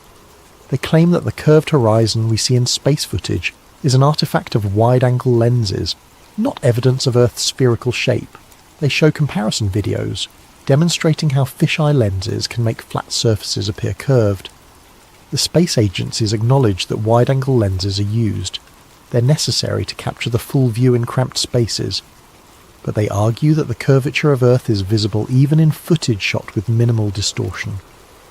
Firmament researchers counter by asking for raw footage straight from the camera before processing. They want access to original files, metadata intact, showing exactly what cameras captured before any enhancement or correction. This raw footage is rarely available to the public. When it is released, it often comes after processing for color correction, stabilization, or format conversion. The original data exists in proprietary formats, archived by space agencies, not accessible for independent verification. Is this evidence of deception, or is it simply how institutions handle technical data? I started noticing patterns in how launches were broadcast. Live streams from SpaceX would show the rocket ascending, then switch to animation as it climbed beyond visual range. When the feed returned to live footage, the rocket was already in space, or the payload was being deployed, or the booster was descending for landing. The critical moments, the actual passage from atmosphere to space, were consistently absent from direct coverage. Firmament theorists point to specific anomalies, videos showing objects appearing to hit an invisible ceiling, bubbles in space footage, suggesting underwater filming, harnesses visible on astronauts during supposedly zero-gravity demonstrations, green screens detected in background analysis of ISS broadcasts. Each anomaly has official explanations. Bubbles are condensation or ice particles. Harnesses are equipment tethers for safety. Green screens are used for educational demonstrations, not actual space footage. The ceiling effect is debris separation or stage jettison captured at angles that create optical illusions. I examined the evidence. Some of it was clearly misidentified. A reflection mistaken for a bubble. Camera artifacts mistaken for green screen edges. Perspective tricks making straight lines appear to curve. But some of it was harder to dismiss. Videos where the physics seemed wrong. Objects moving in ways that didn't match the zero-gravity environment they were supposed to be in. Footage where astronauts appeared to be supported by invisible wires, their movements constrained in ways that suggested harnesses rather than free-floating. The most troubling aspect wasn't any single piece of evidence. It was the cumulative weight of anomalies, each individually explainable, but collectively suggesting something off. Or it was confirmation bias, seeing what you want to see, finding patterns in noise. I couldn't prove it was suspicious, but I also couldn't dismiss the observations entirely. What bothered me most was the realization that I had never questioned it before. I had simply accepted that space travel looked a certain way because that's how it was presented. But presentation is not proof. In the absence of certain types of evidence, unedited continuous footage, publicly available raw data, transparent access to verification, that absence might mean nothing, or it might mean everything. The firmament theory doesn't require vast conspiracy. It only requires institutional interpretation of data that we can't personally verify. And in the gap between what we're shown and what we can confirm, alternative explanations find room to breathe. Chapter 5. The Silence Above. One of the quieter elements of the firmament theory involves a simple question. What does it look like to leave Earth? Not from Earth, not looking back at Earth, but leaving. The act of passage from inside the atmosphere to outside it, uninterrupted, unmediated. I searched for this footage with genuine curiosity. I wanted to see what it looked like when a camera mounted on a rocket or satellite transitioned from sky to space, the moment when blue gives way to black, when atmosphere ends and void begins. I found compilations, edited sequences, animations, artist renderings. I found footage from the International Space Station, showing Earth from orbit. I found re-entry videos showing the fiery descent back through the atmosphere. I found promotional material from space agencies, beautiful and inspiring, but I did not find unedited, continuous footage of the crossing itself. This absence is not proof of anything. It could be explained a dozen different ways, all of them mundane. Technical limitations, bandwidth constraints, editorial choices for public consumption, the sheer duration of ascent making continuous coverage impractical. But it is an absence, and firmament researchers treat absences as data. The theory suggests that the firmament does not need to be hidden if no one is looking for it. If the assumption is that space is infinite and accessible, then the lack of direct evidence for crossing into it becomes invisible. We see what we expect to see, and we explain away everything else. This idea troubled me more than I wanted to admit. How much of what I believed about the world came from direct experience versus mediated information? I had never been to space. I had never seen Earth from orbit with my own eyes. I had never witnessed a rocket launch in person, let alone tracked its entire ascent beyond the limits of visibility. Everything I knew about space came from images, videos, reports, textbooks, authorities. I trusted those sources. Of course I did. They came from institutions with resources, expertise, decades of accumulated knowledge, NASA, ESA, Roscosmos, SpaceX. These organisations employed thousands of scientists and engineers. They had budgets in the billions. They produced tangible results, satellites that provided GPS, communications, weather forecasting. But trust is not verification. And verification, in the modern world, has become almost impossible for individuals. I started thinking about how knowledge works in a technological society. Most of what we know second-hand. We read it in books written by experts. We see it on screens showing footage from places we'll never visit. We accept it as true because rejecting it would require rejecting the entire edifice of specialised knowledge that makes modern life function. This is not inherently wrong. Specialisation is necessary. No single person can verify everything. We rely on institutions, peer review, reputation, consensus. But what happens when those institutions have interests beyond truth? When they serve political, economic or ideological purposes? Space exploration, from its inception, was entangled with Cold War politics. The space race was not about science.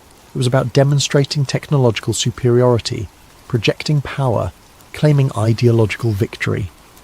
Sputnik terrified the United States not because it was dangerous, but because it symbolised Soviet capability. The Apollo program was a response to that terror. Kennedy's speech about going to the moon was not a scientific proclamation. It was a strategic decision. We choose to go to the moon not because it's easy, but because it serves national interest.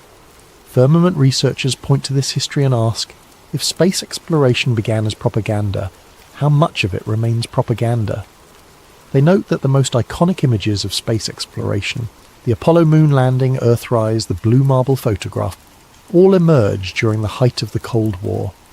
All were produced by a government with massive incentive to demonstrate superiority. All have been questioned, analysed, scrutinised for anomalies. The moon landing deniers have their own extensive literature, their own claimed evidence of staged footage, impossible shadows, missing stars. I was not researching moon landing conspiracies specifically, but the methodologies overlapped. Question official, narratives, examine footage for inconsistencies, demand primary sources. The firmament theory doesn't necessarily deny that Apollo happened. It questions what Apollo actually accomplished. Maybe astronauts went up. Maybe they orbited in high altitude. Maybe they landed somewhere. But did they land on a rock orbiting Earth at 250,000 miles away? Or did they land on something within the enclosed system, something we call the moon but misunderstand fundamentally? These questions feel absurd, but absurdity is not refutation. I kept returning to the central problem. Everything I knew about space came through mediation. Cameras, computers, institutions, interpreters. I had no direct access to the phenomena itself. When I look at the moon through a telescope, I see a bright disk with visible features, craters, Maria, highlands, beautiful and detailed. But I'm seeing reflected sunlight, filtered through atmosphere, focused through glass. I'm not seeing the moon as it is. I'm seeing an optical representation. When I see footage from the ISS, I'm seeing compressed video transmitted from orbit, processed through multiple systems, displayed on a screen. The astronauts floating in zero gravity might be exactly what they appear to be, or they might be in a high-altitude aircraft in parabolic flight, or they might be in a carefully constructed set with hidden supports. I couldn't tell the difference from the footage alone. This is the epistemological problem at the heart of the firmament theory. We live in an age of unprecedented access to information, an unprecedented distance from primary experience. We can see more than any previous generation but verify less. The firmament might exist or might not, but our relationship to truth has become so mediated that certainty is elusive regardless. Firmament researchers exploit this uncertainty. They ask questions designed to reveal how little we actually know versus how much we accept on authority. Have you personally measured the distance to the sun? Have you calculated Earth's circumference independently? Have you verified that satellites exist in the orbits claimed? Have you confirmed that the laws of physics operate the same everywhere in the universe? The answer to all of these is no for nearly everyone. We accept these things because experts tell us they're true, and most of the time, that's sufficient. The GPS on my phone works, weather satellites provide accurate forecasts, the ISS is visible passing overhead on clear nights. But working doesn't prove the explanation.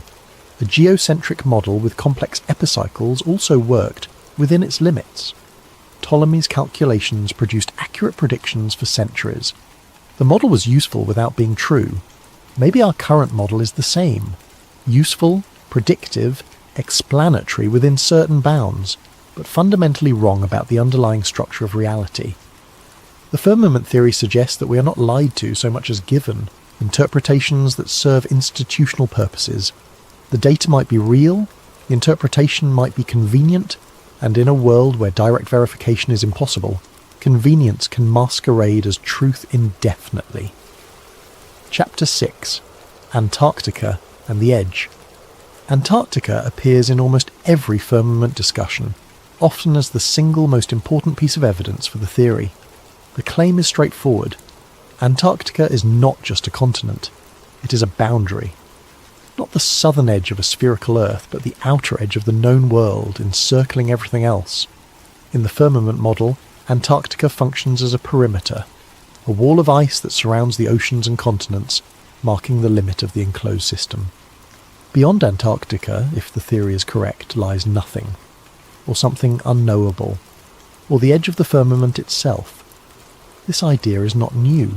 Before modern exploration, Antarctica existed in European imagination as Terra Australis Incognita, unknown, southern land. Medieval and Renaissance maps sometimes depicted it as a vast ring encircling the known continents, a counterbalance to the landmasses of the north. These maps were speculative. Cartographers included Terra Australis not from observation but from theory. They believed the world needed symmetry, that northern lands required southern equivalents to maintain balance, so they drew Antarctica before anyone had seen it.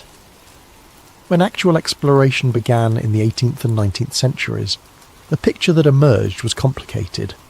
Captain James Cook circumnavigated Antarctica between 1772 and 1775, becoming the first explorer to cross the Antarctic Circle, but he never saw the mainland. He encountered impenetrable ice barriers that prevented further south penetration. He sailed along the ice edge for thousands of miles, mapping its extent but never confirming what lay beyond. Cook's journals describe the ice barrier as seemingly endless.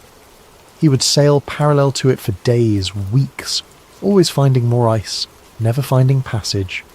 He concluded that if land existed beyond the ice, it was unreachable and uninhabitable. Firmament researchers point to Cook's voyage as evidence. He didn't circumnavigate a continent, he circumnavigated the ice barrier that surrounds the known world. The distance he travelled, over 60,000 miles, is far greater than the circumference of Antarctica as currently mapped. The official explanation is that Cook didn't sail in a tight circle around the continent. He meandered, followed ice flows, retreated and advanced based on conditions. His path was irregular, not a direct circumference, but the raw distance travelled remained striking. Later expeditions claim to have discovered and mapped the Antarctic mainland, but firmament researchers question these claims. They note that Antarctica is the least mapped, least verified continent. Most of its interior is inaccessible. What we call accurate maps are largely based on aerial surveys, satellite imagery, and ice-penetrating radar, all subject to interpretation. No one has walked across Antarctica following a route that would definitively confirm its shape. The few transcontinental expeditions followed predetermined paths, usually seeking the South Pole, not attempting to map the entire coastline or verify the overall structure. And then there's the Antarctic Treaty. Signed in Washington in December 1959, the Antarctic Treaty designated Antarctica as a scientific preserve. It banned military activity, prohibited mineral mining, suspended territorial claims, and established international cooperation in research. On its face, the treaty seems reasonable. Antarctica is harsh, remote, environmentally sensitive. International protection makes sense.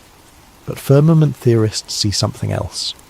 They note that the treaty was signed during the Cold War, a period when the United States and Soviet, Union agreed on almost nothing, yet both nations, along with 10 others, immediately signed a binding agreement about Antarctica. Why? What made Antarctica so important that ideological enemies found common ground there? The treaty's provisions are extensive. Article 1 prohibits any military activity. Article 7 allows any signatory nation to inspect any other nation's Antarctic stations at any time. Article 9 establishes regular consultative meetings to discuss Antarctic governance. But the most interesting provision is the implicit one. All territorial claims are frozen. 7 nations had claimed portions of Antarctica before the treaty. The treaty doesn't resolve these claims. It suspends them indefinitely. No new claims can be made. Existing claims cannot be enforced or expanded. Firmament researchers ask, why freeze territorial claims on a frozen wasteland? If Antarctica is just ice and rock with no strategic value, why bother with complex international governance? The official answer involves science and environmental protection. Antarctica is pristine, valuable for research, vulnerable to exploitation. The treaty preserves it for peaceful study. But firmament theorists suggest the treaty serves another purpose, controlling access. By making Antarctica an international preserve, no single nation can claim it, but also no independent expedition can explore it freely. I investigated this claim. I found that visiting Antarctica is indeed difficult. Tourism exists, but it's heavily regulated. Tour operators must follow strict protocols established by the International Association of Antarctica Tour Operators. Landing sites are limited, activities are restricted. Independent travel is essentially impossible without permits, approvals, and enormous expense. Private expeditions to Antarctica's interior require permission from multiple governments, logistical support from approved contractors, insurance, emergency extraction plans. The barriers are not legal prohibitions, but practical impossibilities. You can visit Antarctica as a tourist, but you'll see what tour operators show you. You can conduct research there, but you'll work within established stations under treaty oversight. You cannot simply charter a boat, sail south, and explore independently. Firmament researchers catalogue stories of people who tried, adventurers who planned Antarctic expeditions and faced bureaucratic roadblocks, researchers whose projects were denied permits for vague reasons, filmmakers who requested access to interior regions and were told no. Are these restrictions about environmental protection, or about preventing discovery of something that contradicts official narratives? I found one account particularly compelling. A private explorer claimed he wanted to sail along Antarctica's coast, filming continuously, creating a full video record of the entire perimeter. His stated goal was to verify Antarctica's shape and size independently. Never got approval. Authorities cited safety concerns, environmental regulations, lack of proper insurance. He tried multiple times over several years, adjusting his plans to meet objections. Each time new barriers appeared. Eventually he gave up. His account, posted in various forums, reads like someone defeated by bureaucracy rather than physical impossibility. The message: you can't go there because we won't let you. Is this evidence of conspiracy? Or is it simply how institutions manage risk and protect sensitive environments? I couldn't answer definitively, but the pattern was there. Antarctica is unique in being both accessible in theory and restricted in practice. You can go, but only under conditions that ensure you see what you're supposed to see. Firmament theory suggests that if Antarctica is the edge, the perimeter wall of the enclosed world, then it must be protected not by force but by procedure. Make it legal to visit but impractical to explore. Allow research but control where researchers go. Permit tourism but limit what tourists can access. This is conspiracy theory methodology, finding sinister purpose in bureaucratic complexity. But it's also worth noting that Antarctic governance is genuinely unusual. No other landmass is subject to such comprehensive international control. No other region is simultaneously claimed by multiple nations and governed by none. The firmament theory asks, what is Antarctica hiding? And the unsettling answer might be the fact that it's not hiding anything. It's openly there, surrounding everything, and we're just not allowed to look closely enough to realise it. I looked at maps of Antarctica. The official ones show a roughly circular continent centred on the South Pole. The firmament model depicts it as a ring around the outer edge of a flat plain. Both maps use the same data points, the same coastline observations, the same ice formations, but they project that data onto fundamentally different shapes. One assumes a sphere, one assumes a plane, and from where we stand looking at paper or screens, we cannot tell which projection is true. Chapter 7. Control through Cosmology. The firmament theory expands beyond questions of physics. It becomes, at its deepest level, a theory about purpose. If Earth is a ball spinning through infinite space, then humanity is a cosmic accident.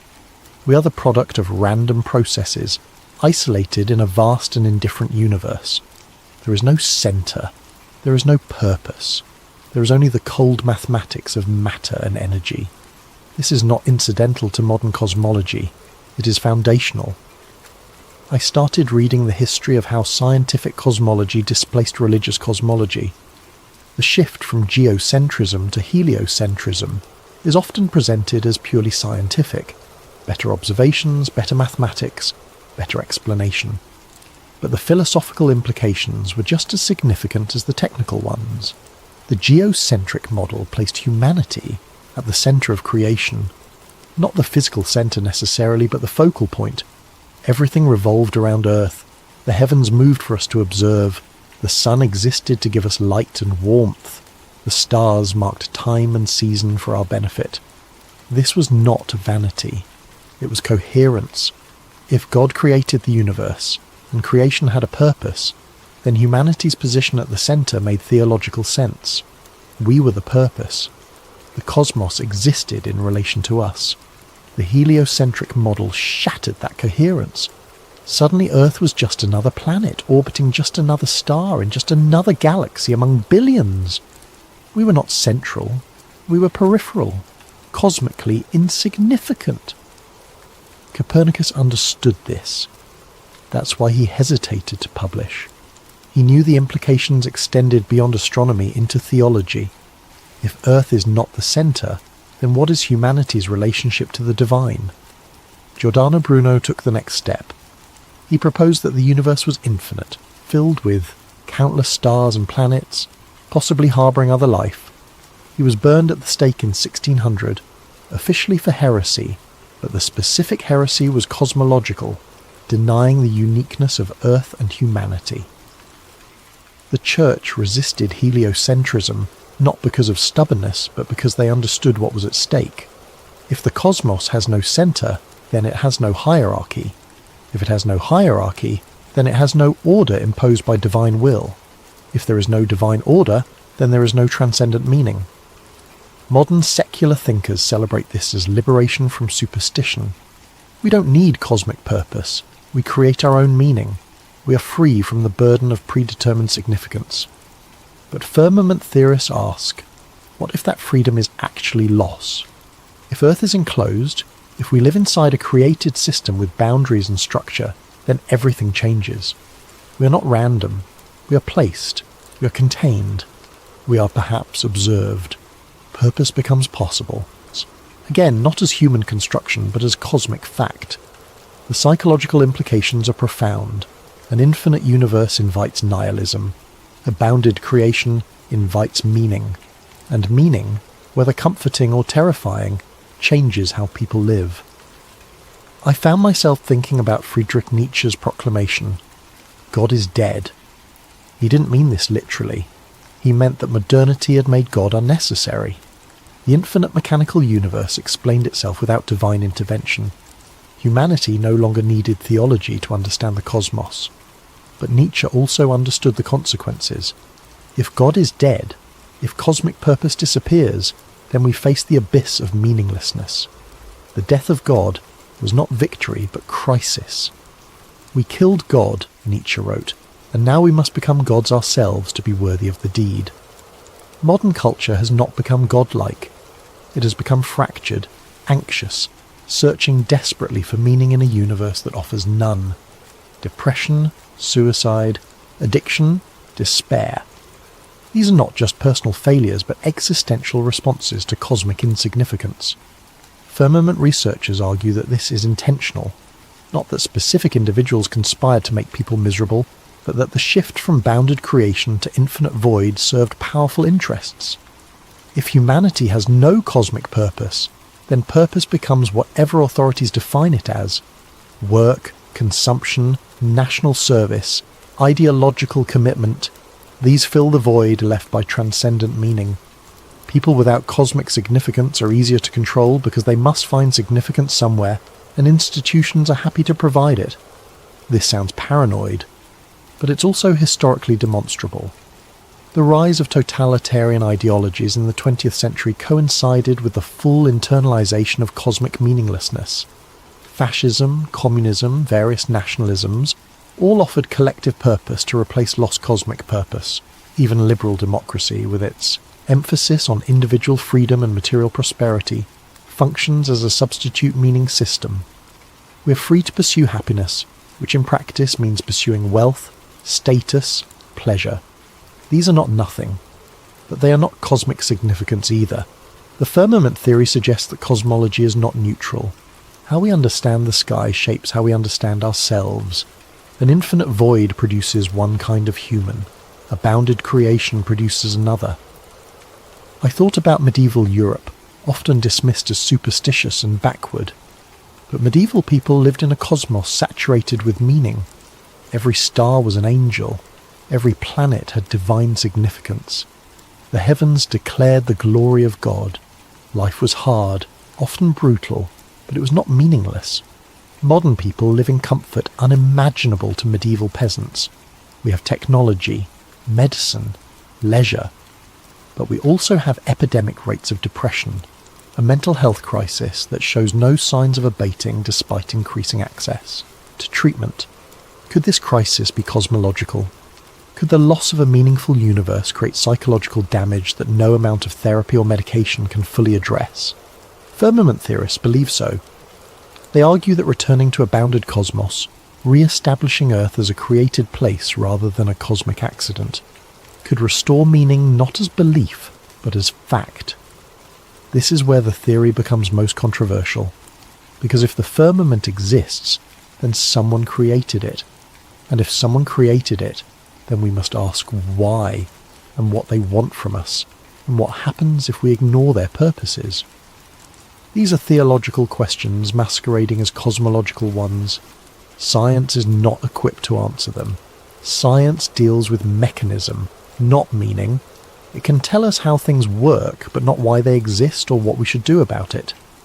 The firmament theory reintroduces purpose as a scientific question. If Earth is enclosed, that enclosure was deliberate, the system was designed. And design implies designer, which implies intent, which implies meaning. Modern science fled from this centuries ago, not because design was disproven, but because methodologically limiting science to mechanism made it more productive. You can study how planets orbit without asking why planets exist. You can understand gravity without understanding purpose, but the limitation was methodological, not metaphysical. Science chose not to ask certain questions, not because they were invalid, but because they were outside its scope. Firmament theory asks those questions again, not through theology, but through cosmology. It treats the structure of the universe as evidence for purpose, and purpose as evidence for structure. This circularity is intentional. If you start from materialism, the assumption that only matter and energy exist, then purpose is illusion.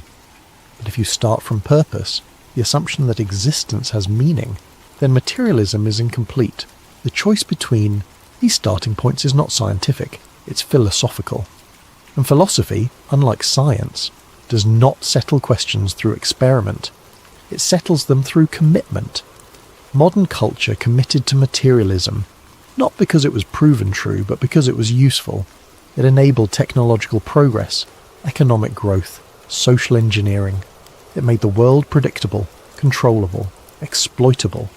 But it also made the world empty, and emptiness, no matter how comfortable, eventually becomes unbearable. The firmament theory offers an alternative, not a return to medieval superstition, but a reframing of modern knowledge, keep the observations, change the interpretation, recognise that the infinite void might be a choice rather than a discovery. And if it's a choice, we can choose differently.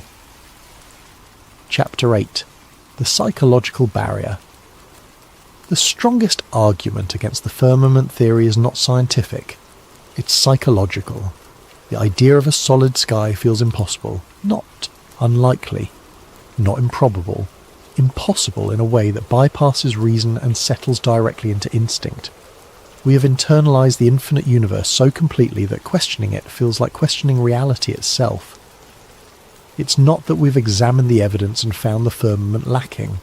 It's that the firmament violates the shape of the world as we've been taught to imagine it. And that, firmament researchers argue, is exactly how the system works. I started paying attention to my own reactions as I researched.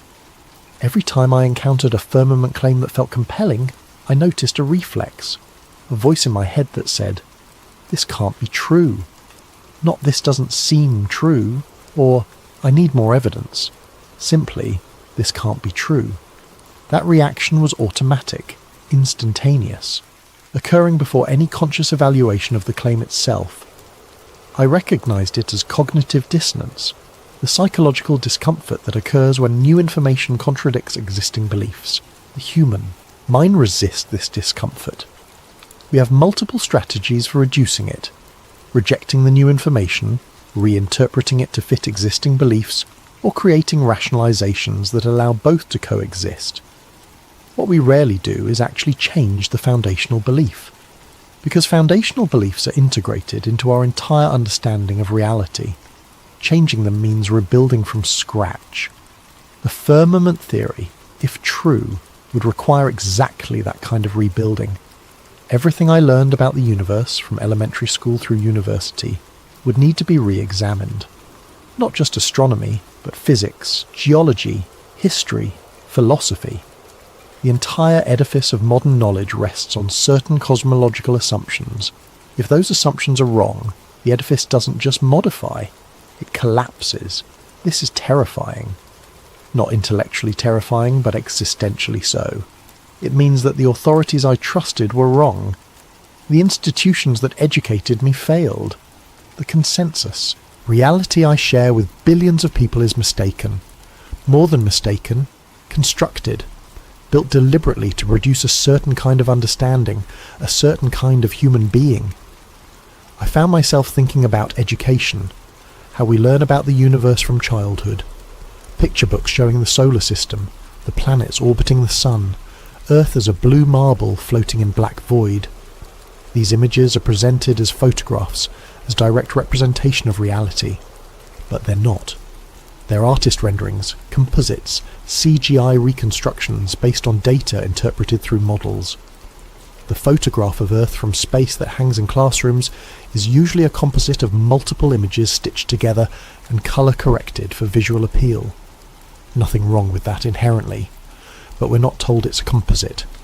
We're shown it as truth, and we internalise it as truth, and by the time we're old enough to question, the belief is so fundamental that questioning feels absurd. This is social conditioning.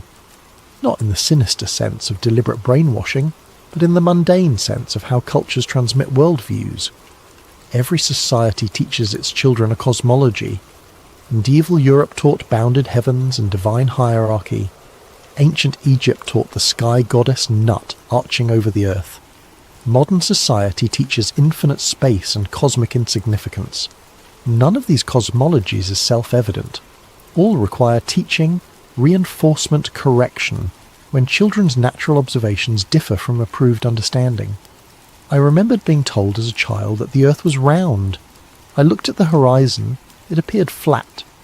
I was told this was because the earth is very large and I was very small. The curvature exists but is imperceptible at ground level. I accepted this explanation. What choice did I have? Every adult, every teacher, every book agreed. Doubting would have meant doubting everything, isolating myself from consensus reality. So I learned to trust authority over observation. I learned that what appears true might be false, and what appears false might be true, and the way to navigate this is to trust experts. This is not unreasonable. Experts exist for good reason. Specialization is necessary, but it creates dependence. And dependence creates vulnerability to deception, whether intentional or accidental. Firmament theory survives because it identifies this vulnerability and exploits it. It asks, what if the experts are wrong? Not about everything, but about this one foundational thing. The resistance to that question is not rational. It's defensive. It's the mind protecting itself from chaos. Psychologists have studied this phenomenon. When people's worldviews are threatened, they don't respond with careful evaluation of evidence. They respond with increased commitment to existing beliefs, dismissal of contradictory information, and hostility towards sources of threat. This is called worldview defense. It's not conscious, it's automatic. And it operates below the level where reason can intervene. Firmament theorists understand this. That's why they frame their arguments carefully. They don't lead with, the earth is flat, because that triggers immediate rejection. Instead, they ask questions. They point to anomalies. They invite curiosity rather than demanding belief. The method is Socratic. Undermine certainty gradually. Create doubt. Show that what seems obvious might be assumption. Demonstrate that accepted answers don't fully address underlying questions. This works on some people. Those who already harbour doubts about authority, who feel alienated from mainstream consensus, who sense that something in the official narrative doesn't fit their experience. For them, the firmament theory is not absurd, it's liberating. It validates their suspicion that they've been lied to, manipulated, controlled. But it also creates new certainties just as rigid as the old ones. Firmament believers often become as dogmatic as the scientific materialists they oppose. They dismiss counter-arguments reflexively. They interpret every piece of evidence as confirmation. They retreat into echo chambers where their beliefs are never seriously challenged. This is the trap of conspiracy thinking. It begins with legitimate questions, but ends with unfalsifiable worldviews. If all evidence against your theory can be explained as part of the conspiracy, then your theory becomes immune to disproof. The firmament theory walks this line. At its best, it's genuine inquiry into cosmological assumptions. At its worst, it's paranoid fantasy that sees deception everywhere. I tried to stay on the inquiry side, to ask questions without committing to answers, to examine evidence without deciding prematurely what it meant. But I felt the pull, the attraction of having an explanation that accounts for everything. The comfort of knowing or believing I know what others miss. This is the psychological allure of conspiracy theories generally. They promise hidden knowledge, special insight, the power of seeing through illusion. They elevate the believer above the deceived masses. This is ego gratification masquerading as truth-seeking, and it's dangerous because it feels like enlightenment. The firmament theory specifically offers something unique. It's not just about governments lying or corporations corrupting. It's about the fundamental nature of reality being other than we've been told. If true, it means we live in a creation, not an accident. We have purpose, not randomness. We are observed, not isolated. These are comforting ideas for people who find modern cosmology existentially devastating. The firmament offers meaning, structure, cosmic significance. But comfort is not truth, and the desire for meaning can override critical thinking just as easily as fear or anger can. I had to keep reminding myself, the fact that I want something to be true doesn't make it true. The fact that believing something would be psychologically beneficial doesn't make it correct. Truth is independent of preference. Reality doesn't care what we need it to be, but we care, and that caring shapes what we're willing to consider, what we're able to see, what we can accept. The psychological barrier to the firmament theory is not that it's too absurd to believe, it's that accepting it requires surrendering too much. The comfort of consensus, the trust in institutions, the shared reality that makes communication possible. These are not small things to surrender, and most people won't. Not because they've examined the evidence and found it lacking, but because the cost of belief is too high. The firmament theory survives on the margins, among people for whom the cost of disbelief has become higher than the cost of belief. People who have already lost trust, already feel alienated, already suspect that consensus reality is constructed rather than discovered. For them, the firmament is not absurdity, it's the truth that makes sense of everything else that doesn't. Chapter 9. The Cracks in the Sky. There are stories, scattered and unverified, of anomalies in the upper atmosphere. I started collecting them the way firmament researchers do, not with the assumption that they prove anything, but with the recognition that patterns emerge from accumulation.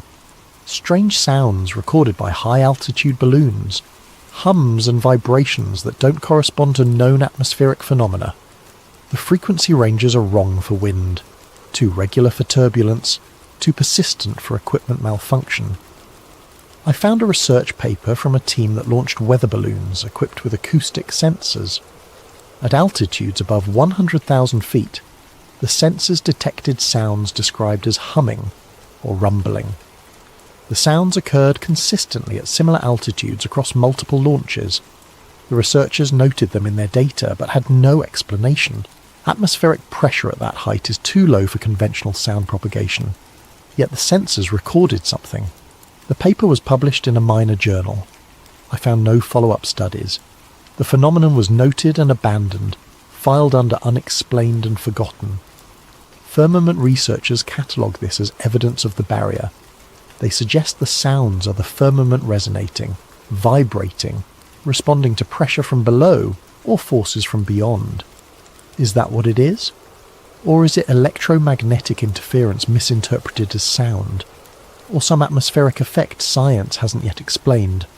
I couldn't know, but the sounds were recorded. That much was verifiable. Then there are the lights. Unexplained light patterns observed by pilots and astronomers.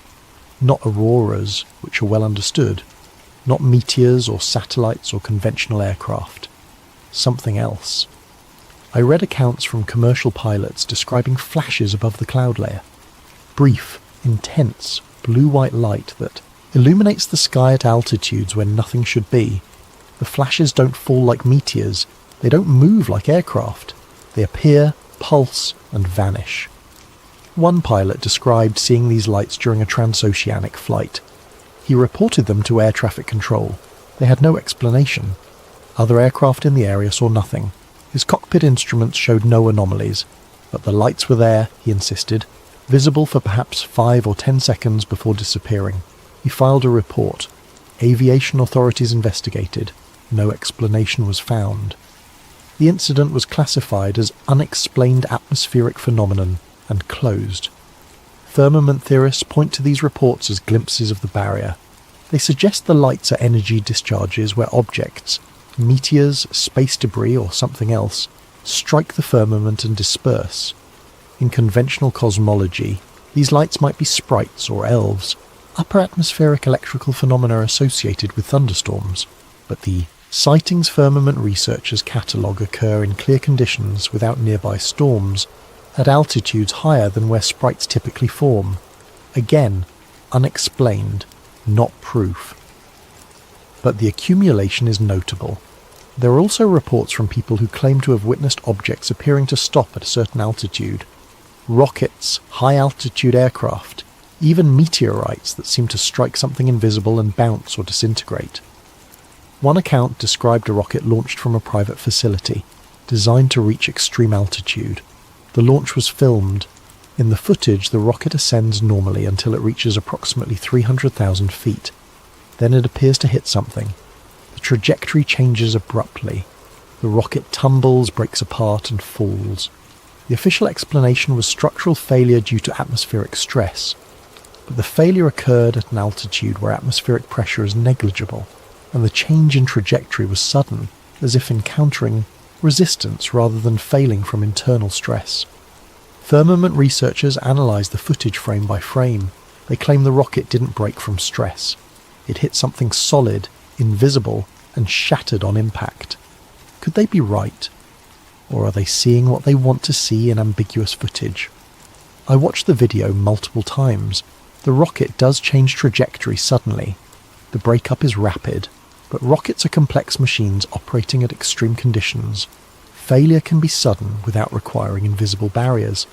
Still, the footage is unsettling. something happened at that altitude.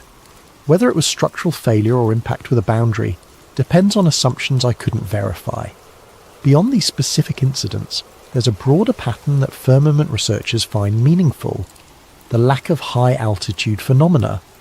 We know a great deal about the troposphere, where weather occurs. We know somewhat less about the stratosphere, where aircraft fly. But beyond that, mesosphere, thermosphere, exosphere, our knowledge becomes increasingly indirect, based on instruments, models, extrapolation. Firmament theorists ask, why are there no continuous observation stations in the upper atmosphere? Why do we rely on brief rocket flights and satellite data rather than permanent platforms? The official answer is engineering difficulty. Maintaining structures at extreme altitude is harder than orbiting satellites. The environment is hostile. Cost-benefit doesn't justify it. But the absence is noted. We have submarines in the deep ocean. We have stations in Antarctica. We have the ISS in space. But nothing in that transitional zone between atmosphere and void. Firmament researchers suggest this is intentional. If the firmament exists somewhere in the upper atmosphere, permanent observation platforms would detect it. Better to keep that region accessible only through brief controlled visits. Is this paranoid, or is it pattern recognition? I thought about how much of our cosmological understanding depends on that inaccessible zone. We can't go there personally. We can't station observers there. We must trust instruments, briefly deployed, reporting data that's interpreted through models we can't independently verify. The gap between what we observe directly and what we believe exists is enormous, and in that gap, uncertainty breeds alternative explanations. I found one account particularly compelling not because it proved anything, but because it illustrated the epistemological problem. An amateur group built a high-altitude balloon platform. They equipped it with cameras, sensors, GPS tracking. Their goal was to document the ascent from ground to maximum altitude continuously. The balloon launched successfully. It ascended normally. At around 120,000 feet, telemetry became erratic. GPS showed the balloon's position jumping impossibly. Cameras recorded distorted images as if passing through some kind of interference. Then, at approximately 130,000 feet, all systems failed simultaneously. No gradual degradation, instant loss of signal. The balloon was never recovered. GPS last position showed it at altitude, but search efforts found nothing. The amateur group concluded equipment failure, but they couldn't explain why all systems failed at once, or why GPS showed impossible position jumps before failure, or why the balloon vanished so completely. Firmament researchers catalogue this as the balloon hitting the barrier.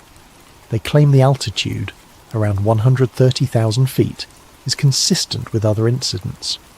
They suggest this is where the firmament begins, where the enclosed system transitions to whatever lies beyond. But balloons fail. Electronics malfunction. GPS can give false readings. The simplest explanation is technical failure plus bad luck in recovery. Except the pattern exists across multiple incidents. Different groups, different equipment, similar altitudes, similar failures. Is that statistically significant?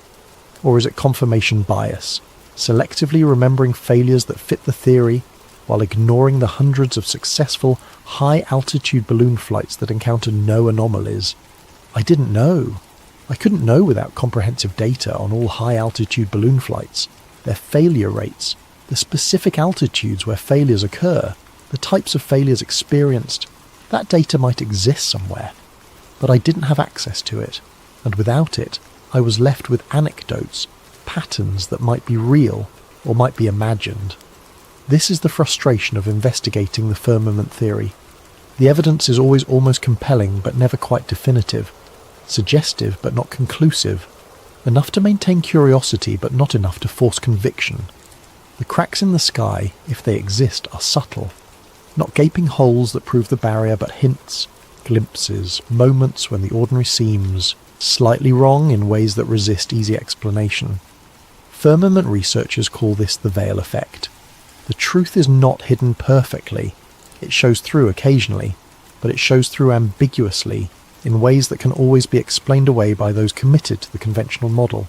If you believe in the firmament, these anomalies confirm it. If you believe in infinite space, these anomalies are explained away. The data doesn't force a conclusion, it allows interpretation. And interpretation, I was realizing, is everything. The same observations that convince one person leave another unmoved. Not because one is smart and the other stupid, but because they start from different assumptions about what's possible. The firmament theory doesn't need smoking gun evidence. It needs accumulated anomalies, unexplained phenomena, gaps in official explanation. It thrives on uncertainty, on the recognition that we know less than we pretend to know. And in a world built on claimed certainty, admitting uncertainty is radical. Chapter 10. The unanswered question. By the time I reached this point in my research, I realized the firmament theory is not something you prove or disprove in a conventional sense. It's a framework, a lens, a way of interpreting the same data everyone else has access to but arriving at different conclusions. The question is not whether the sky is solid. The question is, how would we know if it was? If we live inside a closed system, if the sky is a boundary we cannot cross, then every piece of evidence we encounter would be interpreted through a model that assumes the opposite. We would see launches, orbits, satellites, space stations, and we would assume they prove infinite space because that's the only framework we've been given. But what if the framework is wrong? What if everything we observe is real but explained incorrectly? I thought about how science progresses. The standard story is that new evidence forces new theories. We observe something that doesn't fit the current model, so we develop a better model. Truth emerges through accumulation of knowledge. But that's not quite accurate. Science changes through paradigm shifts. An old framework is replaced not when evidence disproves it, but when a new framework explains the same evidence more effectively. The classic example is the transition from Newtonian physics to relativity. Newton's laws worked perfectly for everyday phenomena. They still do. Engineers use Newtonian mechanics for most calculations, but Einstein showed that at extreme velocities and gravitational fields, Newton's laws were approximations, not absolute truths. Einstein didn't prove Newton wrong. He showed that Newton's framework was incomplete, useful within certain limits but inadequate for the full range of physical phenomena. Could the same be true for cosmology? Could the infinite space model be useful, predictive, effective for certain purposes, but fundamentally incomplete? Firmament theorists believe so. They argue that the heliocentric infinite universe model works because it's internally consistent, not because it's true. You can make accurate predictions, build working technology, navigate successfully, all while operating within a flawed framework. Because frameworks don't have to be true to be useful. Ptolemy's geocentric model was useful for over 1,000 years. It made accurate predictions.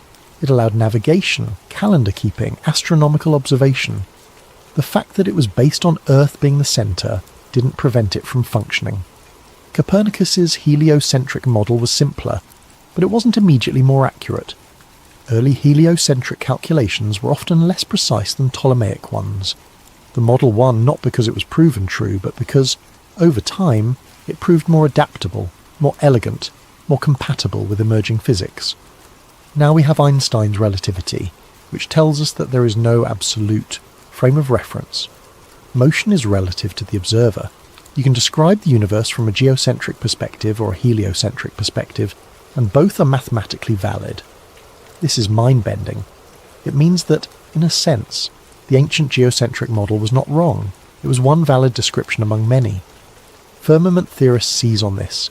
If motion is relative, if there's no absolute frame of reference, then claiming Earth orbits the Sun is no more true than claiming the Sun orbits Earth. Both are valid perspectives. Both can be used to calculate planetary positions. The choice between them is not empirical, it's practical. We choose the heliocentric model because it makes the math simpler, not because it's objectively true. And if that choice is practical rather than true, then other choices are possible. Other frameworks, other cosmologies. The firmament model is one such alternative. It takes the same observations, planetary motion, the appearance of the sky, the behaviour of light and gravity, and interprets them through a framework of enclosed Earth rather than infinite space. Does it work as well as the standard model? For some purposes, yes. For others, no. It requires different mathematics, different assumptions, different explanations for various phenomena. But so did heliocentrism when it first challenged geocentrism. So did relativity when it challenged Newton. New frameworks are always awkward at first. They must be developed, refined, tested against accumulated observations. The firmament model has not undergone that rigorous development. It exists mostly at the margins, among independent researchers without institutional support. It has no funding, no laboratories, no peer review process. Is that because it's wrong, or because it's unacceptable? I started to wonder, what would it take to actually test the firmament hypothesis rigorously? You would need independent access to high altitudes, the ability to launch your own rockets or balloons equipped with instruments designed to detect boundaries rather than assuming infinite space. You would need access to raw satellite data, unprocessed, with full metadata. The ability to verify that images from space are what they claim to be rather than composites or reconstructions. You would need permission to explore Antarctica independently, without restrictions, to circumnavigate it in ways that would definitively confirm or deny its shape. You would need the ability to repeat historical experiments like measuring Earth's curvature or testing for rotation with modern equipment transparently, with results that can't be dismissed as error or misinterpretation. All of this is theoretically possible, but practically nearly impossible without institutional backing, and institutions are committed to the current model. They have no incentive to test alternatives that threaten foundational assumptions.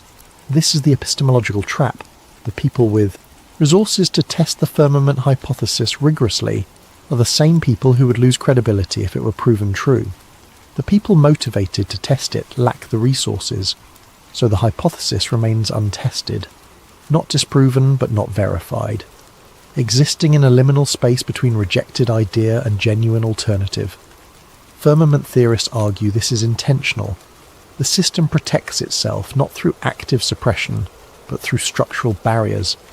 Make independent verification prohibitively expensive, restrict access to necessary locations, classify alternative frameworks as fringe before they can be seriously examined.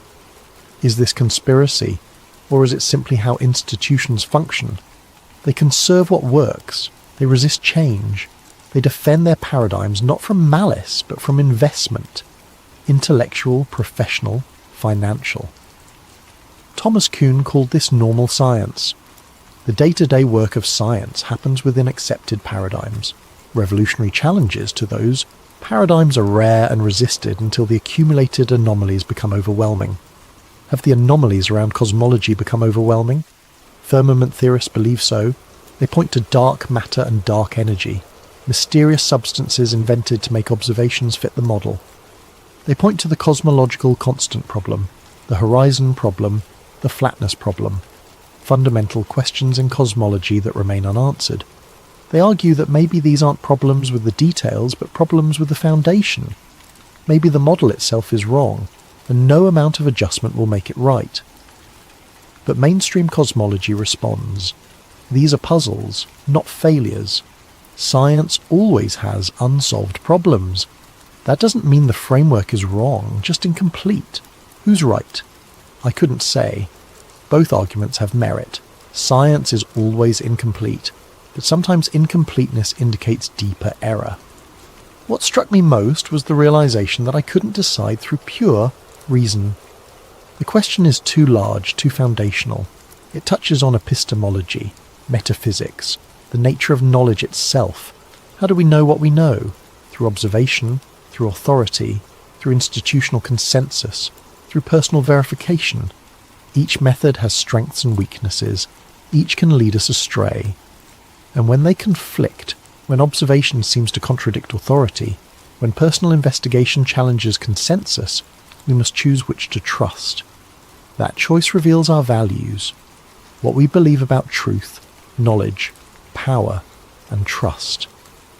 The firmament theory asks us to distrust authority, to question consensus, to to privilege direct observation over expert interpretation.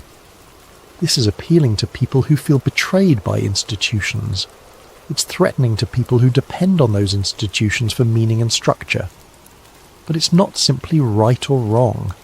It's a different epistemological stance, with different risks and different rewards. Trust authority. You might be deceived, but you benefit from accumulated knowledge. Distrust authority. You might discover hidden truth, but you might fall into paranoid delusion. Both paths are dangerous. Both require wisdom to navigate. I don't have that wisdom. I'm still learning, still trying to figure out how to evaluate claims that exceed my ability to verify directly. The firmament theory taught me this much. I know less than I thought I knew. The confidence I had in modern cosmology was not based on personal investigation, but on trust. And trust, while necessary, is not knowledge. Maybe the sky is solid. Maybe it's infinite void. Maybe the truth is something neither model captures. But the question matters. Not because answering it will change how I live. I'll still wake up, work, eat, sleep regardless of the sky's nature. But because asking it reveals the limits of my knowledge and the structure of my beliefs. And those limits, those structures, are worth examining whether the firmament exists or not. The exercise of questioning fundamental assumptions has value.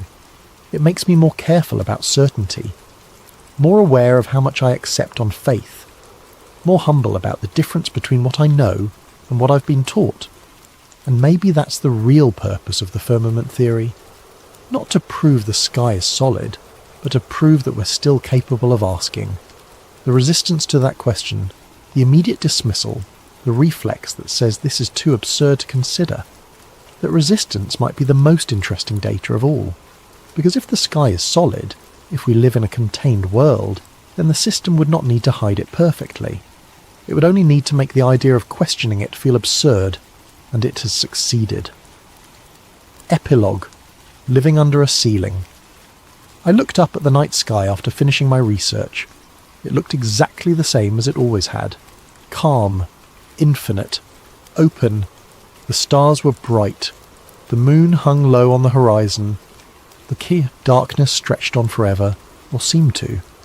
I didn't know if the firmament was real. I still don't. But I understood why the theory persists. Why it attracts people who are not fools, not uneducated, not detached from reality. It persists because it asks a question that should not matter but does. What if the most fundamental assumption of modern cosmology is wrong? If the sky was never meant to open? If we live inside something rather than on something? If the boundary above us is real but invisible,